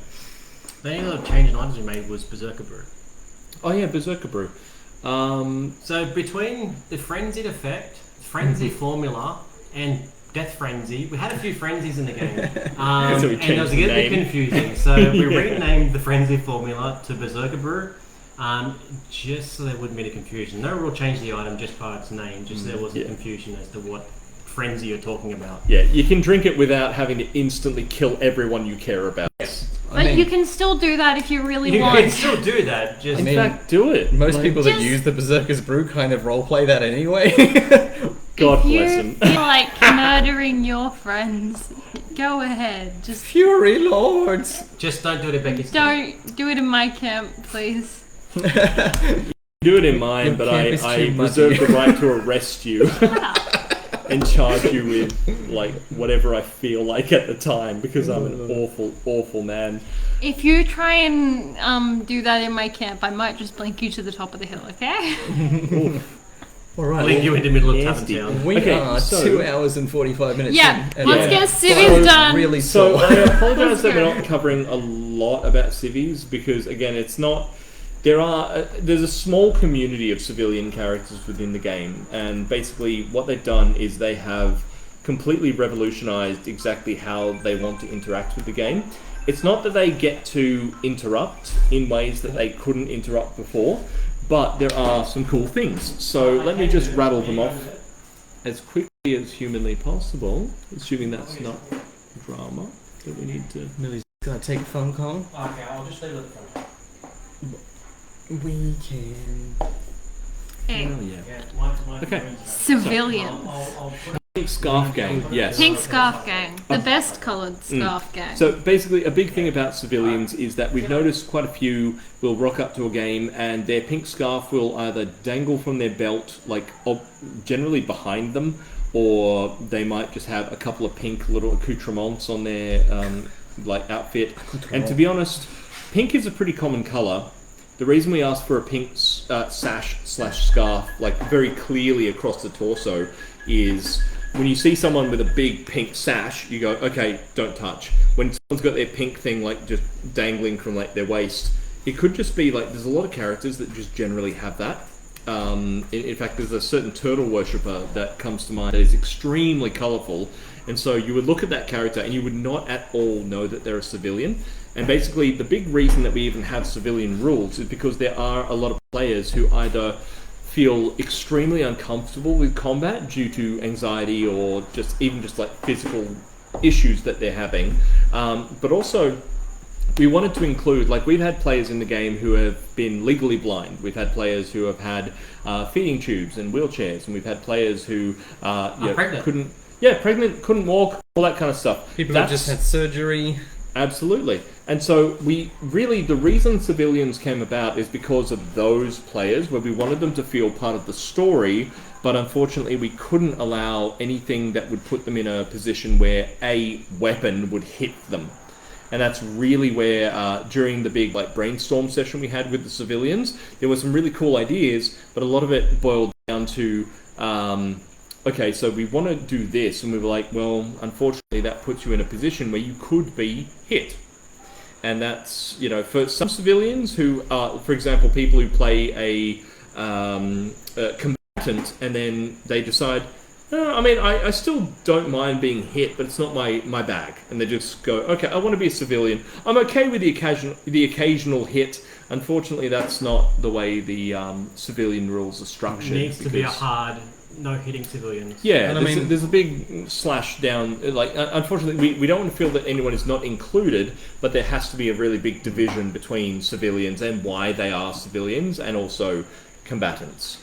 Playing as civvy is a necessity for some of our players, and we want to look after those players who it is. Yeah, so the big thing with the sash is, unfortunately, we know that sometimes it won't mix with exactly what you envision for your character, but in a game that is 50% combat, whenever you feel like it, you need to have something really obvious that marks you as, I cannot be hit, okay? Because otherwise the lines blur, and then all of a sudden, a pregnant lady is getting, like, smacked in the stomach by a mallet. I've seen players, like, from the back, you wouldn't know they're a civilian because they're wearing armor and they're wearing a cloak on top of the armor, and their sash is under the armor. And I'm like, it's not visible now. Sure, it ruins the aesthetic, but the whole point is it needs to be visible. Yeah, it's the same problem I've mentioned in games about shifters, in that a lot of cases, shifters just wear their basic costuming and then add like a snout or a couple of like pointy claws or something, and a person just running past you going like this and then keeping running could be someone just go like, hey dude, and you just go, hey, and then you don't know you've been mauled. The civilian issue with the sash is exactly the same thing. If you don't want to get hit, if you're playing a character for that reason, please use the markers. Needs to be visible from the front and the back, especially if someone like an archer is like 20 meters away from you. And all they see is your cloak from behind you. They're not going to know. Ranged attacks is absolutely the biggest issue.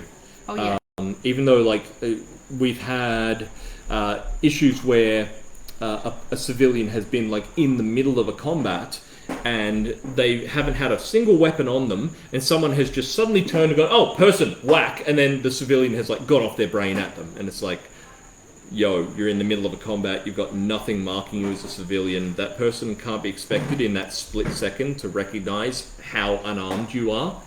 So just having no weapons doesn't mean you're a civilian. I used to wander around all the time as the voice of the room with no weapons. Leash, you can wear a cloak. Just wear the sash on the top. At the top of it. It's very easy. I know it doesn't feel at first. You're looking at it going, oh, it's so awkward and weird, but like, yeah, it'll work. I mean, like for example, I hate wearing hats, just because I just feel uncomfortable in them. But due to sun safety, like I now wear one, and I've gotten used to it. Is the thing to say. Big hat superiority. If you want to, what do you reckon about like having a cloak but having like a sewn-on big pink big stripe of pink across the back? Yeah, for so sure. if you want to have that cloak, that billowing cloak sort of effect without having the sash, you can have the sash under it, but have a big pink, like I'm talking like visible pink stripe along it, sewn into it. 100%. Go for it. That's the big limitation on civilians. And also when we get into child rules, because we do have a lot of folks bringing their kids along nowadays, we have noticed that in end of year, this 2022, we noticed quite a few situations where kids were being involved, but then would also do things like take relics off people and stuff like that, because players are very polite, they're very friendly, and so no fault there. But it does side rail or like sideline the plot a little bit.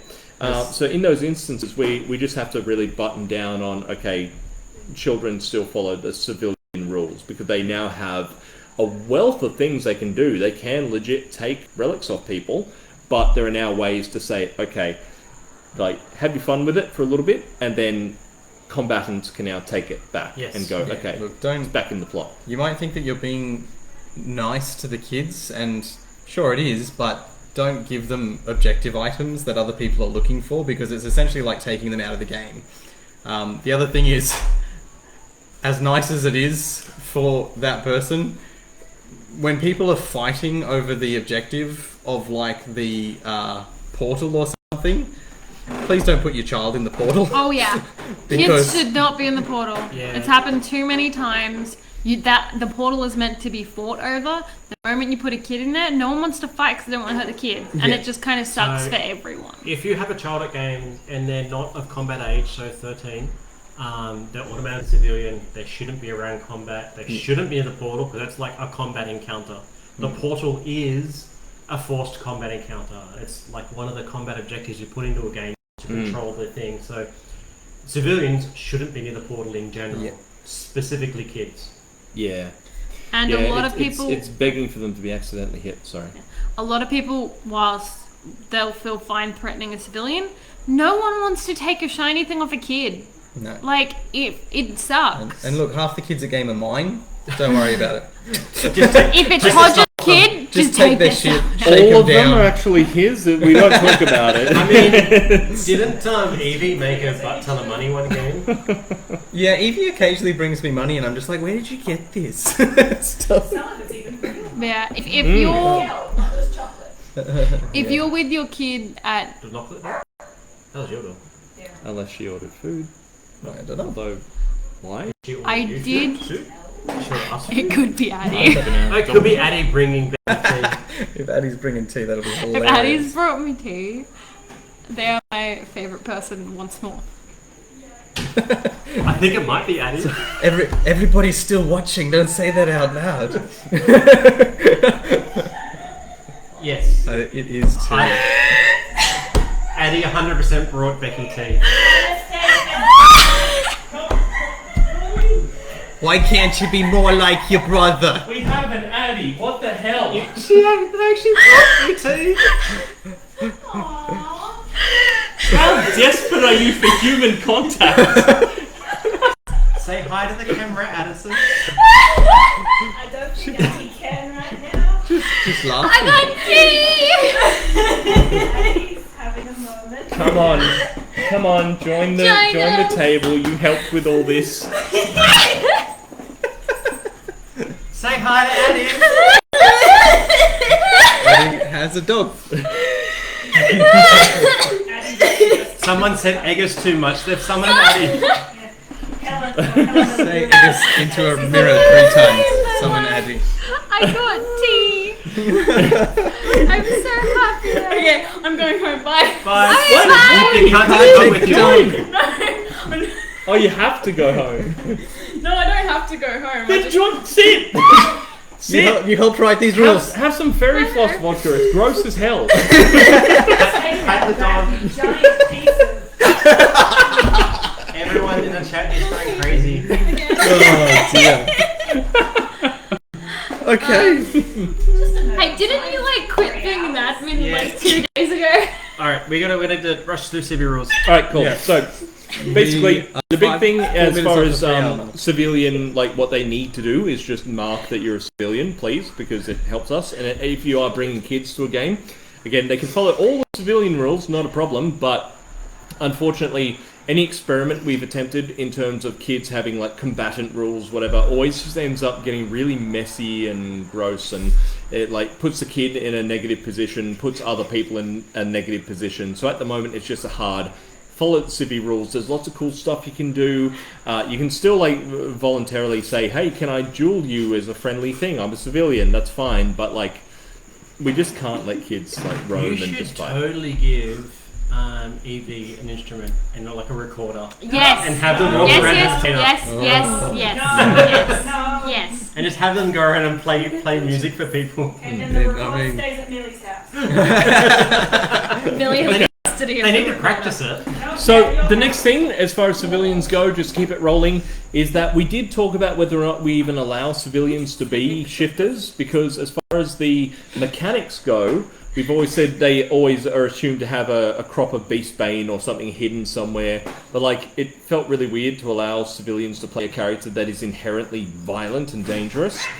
At the moment, Speaking of that was a inherently whole violent and chicken dangerous. thing. So at the moment, we've decided, well, look, it's purely for plot, it's purely for people's backstory. We don't even really have any civilians that are shifters that I'm aware of at the moment. Sure. But yes, at the moment we're leaving it, but as far as moving forward, it's something we would like feedback from the civilian characters. Your draw fell apart, And Chris. any players who are... This is just slowly getting more and Can more you tell it's unhinged. getting late? It's a brand new house. I don't think Cool. the drawer is brand new. All right, that's fine. All right. I can fix it. So basically, just shrug off the inherent rage. Alright, then I'm giving your kids red Corley and kazoos and then leaving them to go. Oh, God. So basically, as far as like civilians being shifters go, at the moment, fine.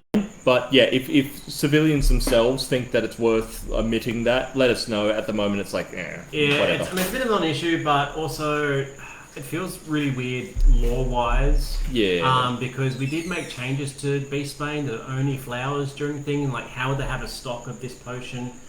Like, it just feels really odd. So yeah, it really highlights how experimental civilian rules are in general, because we're trying to include folks who are not necessarily able to interact with the full general like, balanced rules, but we are making progress. Yeah, so like, basically, we don't want to restrict civilians, but Yeah. also being shifters is really at odds. And like, if a civilian really wants to be a shifter, but they don't want to shift because they're a civilian, it's like What's you're the just point? basically your base race. Yeah, Like, just be something fun, like an elementary. Yeah. Rabbit ears, like every other person in the game. So as far as tiers go, we have included the idea that the 3 different civilian templates now have 2 tiers. We wanted this because we wanted people to be able to multi-class, but we also couldn't find a way to make them 3 tiers each without them becoming like superfluous or a bit weird or not really functioning within the balance of the system. Because there's only Yeah. 3 potential tier, like civvy tiers you can Civvy choose from, classes. classes Yeah. you can choose from anyway. Yeah. So basically, we didn't want to allow them to take one of each because, again, it's choice to us is an important part of the gameplay, experience. But we did want to allow for someone to be like an entertainer and a merchant, or a merchant and a mystic, or a tier 2 mystic, or a tier 2 merchant, or whatever. So basically, as far as and also as far as items go, the item limit that combatants have 5. Civies only have 3, which has increased. We kept it 3 purely because the vast majority of items are geared towards combat additions. Like, oh, this one lets you shoot fireballs. This one lets you summon more zombies. This one doubles your ammunition. Like, we really couldn't think of too much as far as like allowing full 5 would basically get to a point where all civilians would have the same items instead of having like a disparity. You go to one civilian and go, hey, can you help me with this? And they go, I can't, like my items are maxed out. You go to another character, go, okay, this. It would just end up getting a little... I know how to fix the Joe Baxter problem. Make him a civilian. I thought the solution was to me. I always have vital plates now. Michael just say Jover is actually a tier 3 merchant. Yes. Well, actually, something that we found while we were working on the merchant tiers is that a big thing with the admin characters is that they often function a lot like a combatant character that has access to civilian rules. Like Joe, for example, has the same ability to vend as a merchant. If I wanted to have loanables, which I'll get to in a second, I could. There are characters like... I would argue that the Voice of Ruin and the Sentinel of the Gods acted very much like mystics on top of whatever else they had. And that actually is a really good way to think of them, because a lot of the time they are guiding presences. The fact that they can interact physically is purely for our enjoyment, and also because, you folks like to interact with us as much as you sometimes get on our goddamn nerves. Basically, what he's saying is people like stabbing Jove so much that he's not going to do it. So, merchant! Tier 1 merchants. Okay, they can carry up to 2 sets of trade tools rather than 1 per tier. Okay? So, and my computer's died, but it's a good thing I've got it all in my head. So, they can carry up to 2 sets of trade tools, and also they can ignore any sort of prerequisite. So, a merchant can have enchanting utensils without being a mage. Okay, and as I already mentioned way back in this very long chat, I apologize. If you have trade tools that are representative of something supernatural, then you can in fact use cantrips. The other thing is that Tier 1 merchants can have up to 3 loanables, which based on our recent experimental rules means that they can have up to 3 permanent items that they can loan out to people. Meaning that it is extremely important to get yourself a merchant friend because they might have an immolation blade always in stock that doesn't cost you like 60 geld. They might give it to you for 5 geld if you're their friend. I should also mention though that as far as merchants go, thank you. As far as vending goes for merchants, in our recent experimental rules, they were able to give discounts of up to 25%. We've increased that to 50% based on civilian feedback and some of the feedback from the team here. Given that, okay, you can give a person half off, but bear in mind that you're getting 10% back on whatever you vend, so you're not going to get anywhere near as much coin at the end of the day if you don't do a little bit of haggling. And basically haggling is the big reason we wanted to include that addition, because we want people to have more roleplay experience. And we wanted merchants to not only be able to help people that have done good things for them, but also punish people that they don't like, because hell, like, why not charge that person who poisoned you that one time 100% of what you could charge them, But also remember that with the rules now that civilians can be threatened and forced to yield, and therefore looted, it is possible to rob a merchant, provided that the tavern guard don't immediately stomp your face into the ground. But if a civilian is wandering around and they don't have any bodyguards with them, they, just like in real life, they're ready to be stomped. They're pretty easy game to shank and, don't shank them, but force them to yield and take whatever they've got on them. They won't like you. It's an but iPad with an extra. But this is where it gives civilians something to do with the money that they earn, because they can now hire people to protect them if they are going to go out and do that. And if you do work for a merchant and they hire you and you do good work in the future, they might give you discounts. They might give you special access to their items that they can lend out. There's a whole economy there that you can engage with that centers around the civilian population. So talk to them, roleplay with them. You wouldn't try to rob them if you got Raven Company guarding them. Yeah. Big thing that hasn't changed as far as vending from the last edition is that civilians, when they are receiving their 10 geld at the start of the game, like everybody does if they attend in costume, assuming they're not in a big faction, that's a whole other thing, read factions in the core rules. Basically, they get their 10 geld, and then civilians in general are welcome to do all sorts of things. They can sell, like tarot readings, they can go and they can like deliver messages, whatever. All that general geld is lootable. But when it comes to vending, the average player who is playing a merchant might receive like 8,000 geld in a single game from people buying a bunch of like immolation blades and whatever. And that's fine. But we also don't want to allow a single combatant to, charm them out of 8,000 geld, which is already not possible, but like pickpocket them out of 8,000 geld.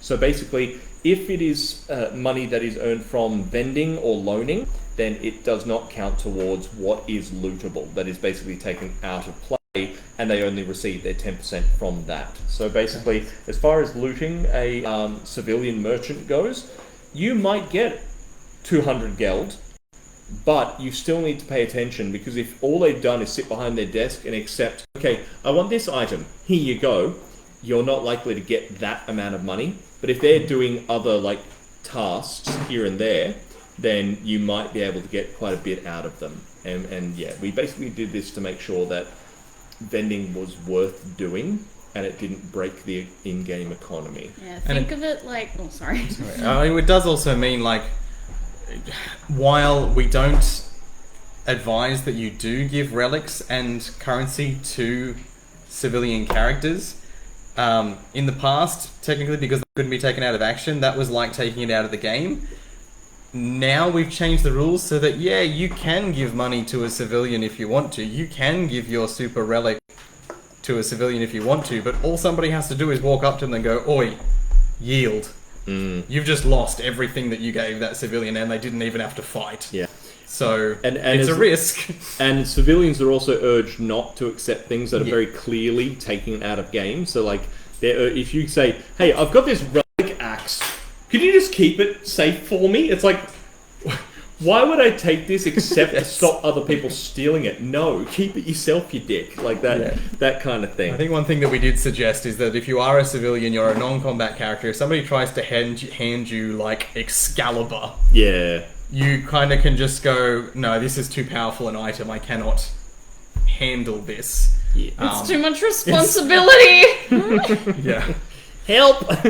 I need an adult. But as with all relic items, if you're carrying them, they have to be on display on your person. So a civilian wandering around with a relic is going to be very obvious and very much a target of thievery.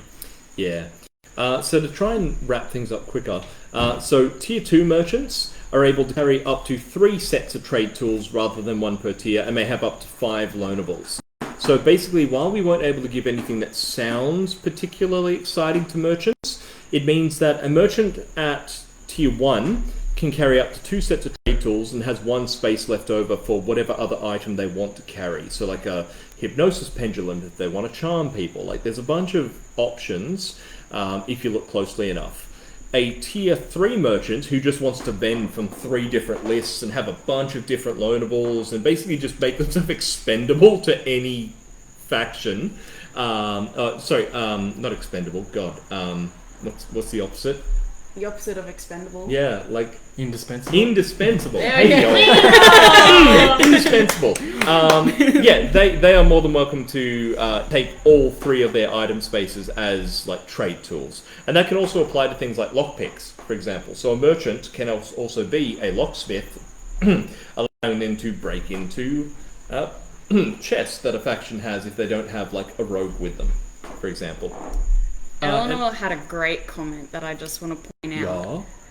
She says, but I could sell it on. And now I'm imagining a civvy who acts as like a fence for like relic stolen relics and everything. Just like, oh yeah, I'll take this and immediately give it to someone else. Possible. So the thief who takes it, they're like, oh yeah, no, you try and scry me to figure out where it is. I genuinely don't know because I gave it to this person and they sold it to someone else. Yeah, I absolutely. mean, you can go down that path, but when that thief says, I sold it to that person...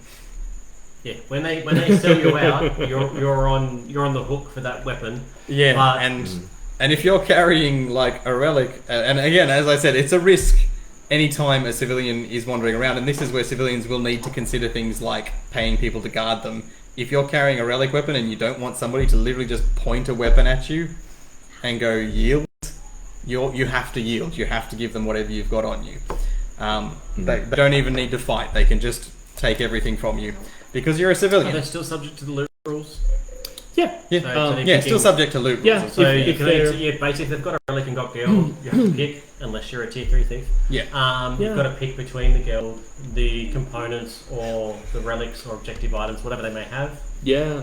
They're still subject to that. You don't take everything. You still Unless kind you're of give a up. thief. Unless you're a thief, and you can just take everything.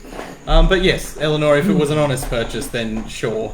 Yeah. There is the possibility to start a trade there, but there is risks involved as well. Yeah. But I just please, like mischief. like the game is about taking risks. Take those risks. Absolutely do it if you want to You start You might that make trade. money, but you also might have people coming looking for you with swords.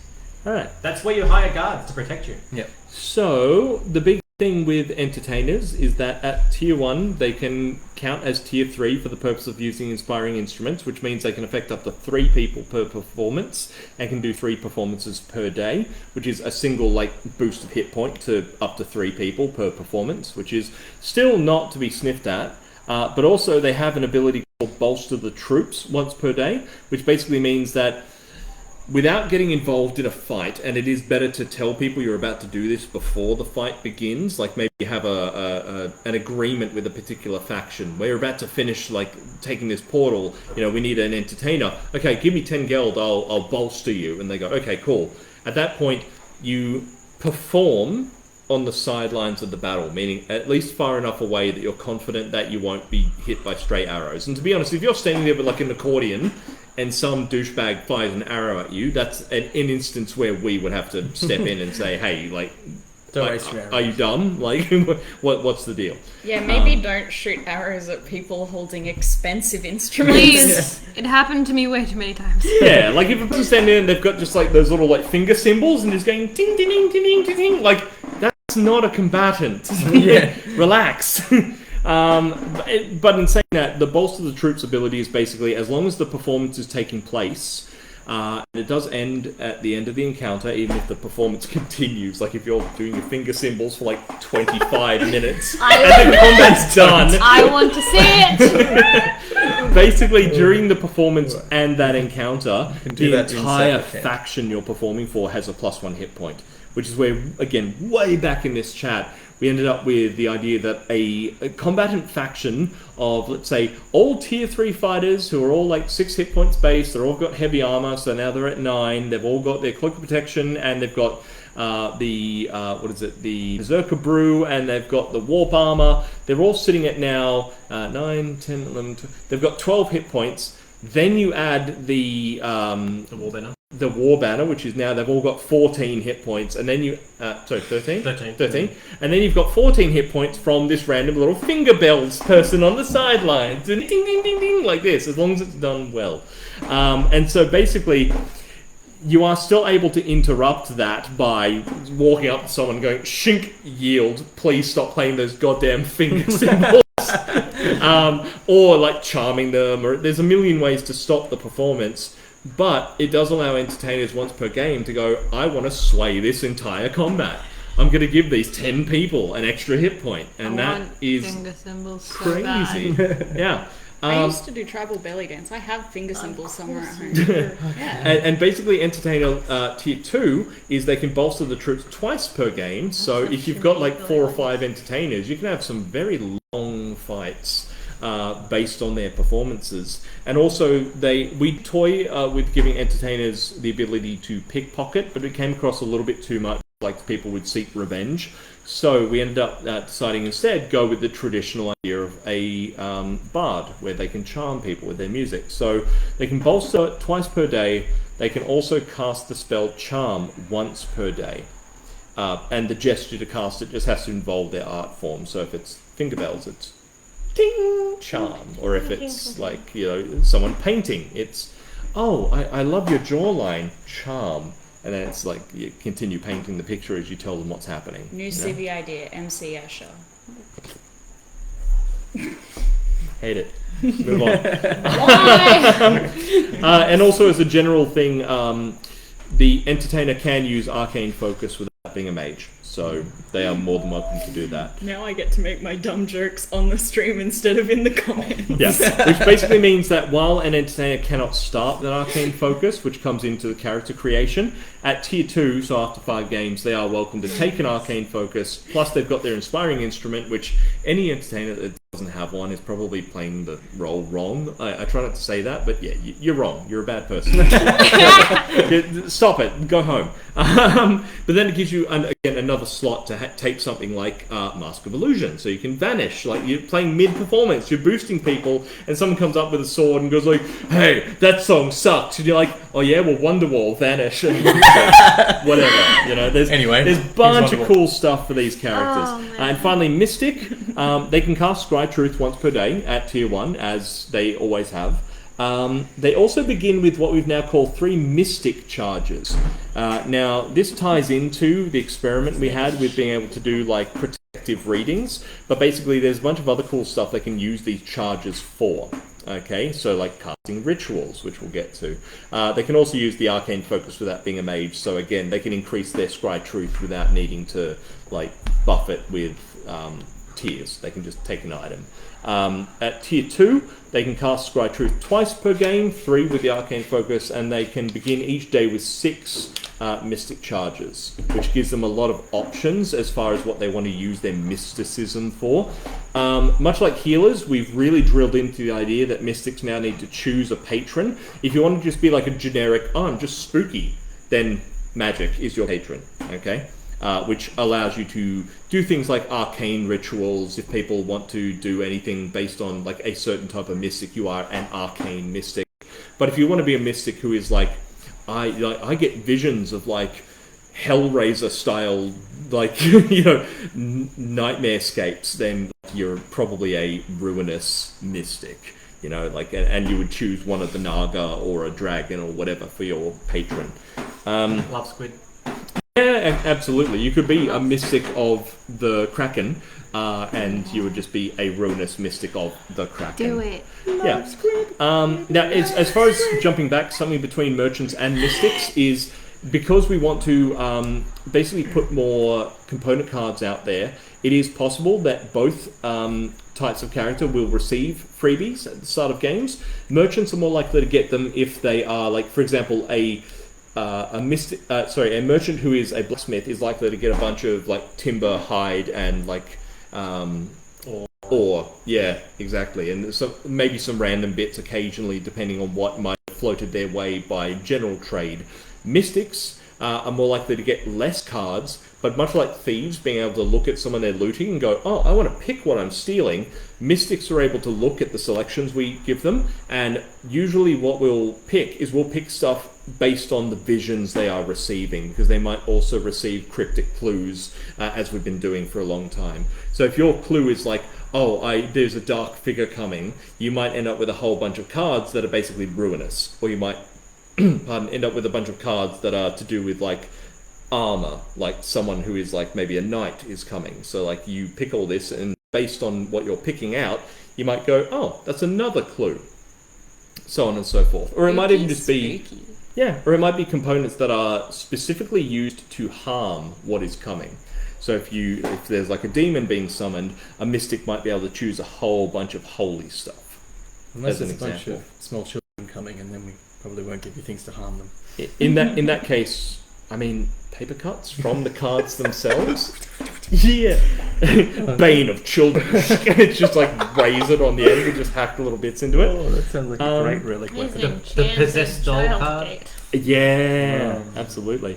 Joel loves the possessed doll. So we've kind of gone over what bolster the troops means. As far as those mystic charges, they can use them for, at the moment, there's two major things, and then there might be like, to engage in this objective, this game, you need to expend one mystic charge. Like, I've come across this random, like, menhir in the ground. You can expend one mystic charge to read this card that says, like, what the thing is. Like, you're going, I'm expending my abilities. Kind of like how a mage expends Scry Truth, Or it might even say, you can choose between Scry Truth or expending a mystic charge. Blah, blah, blah.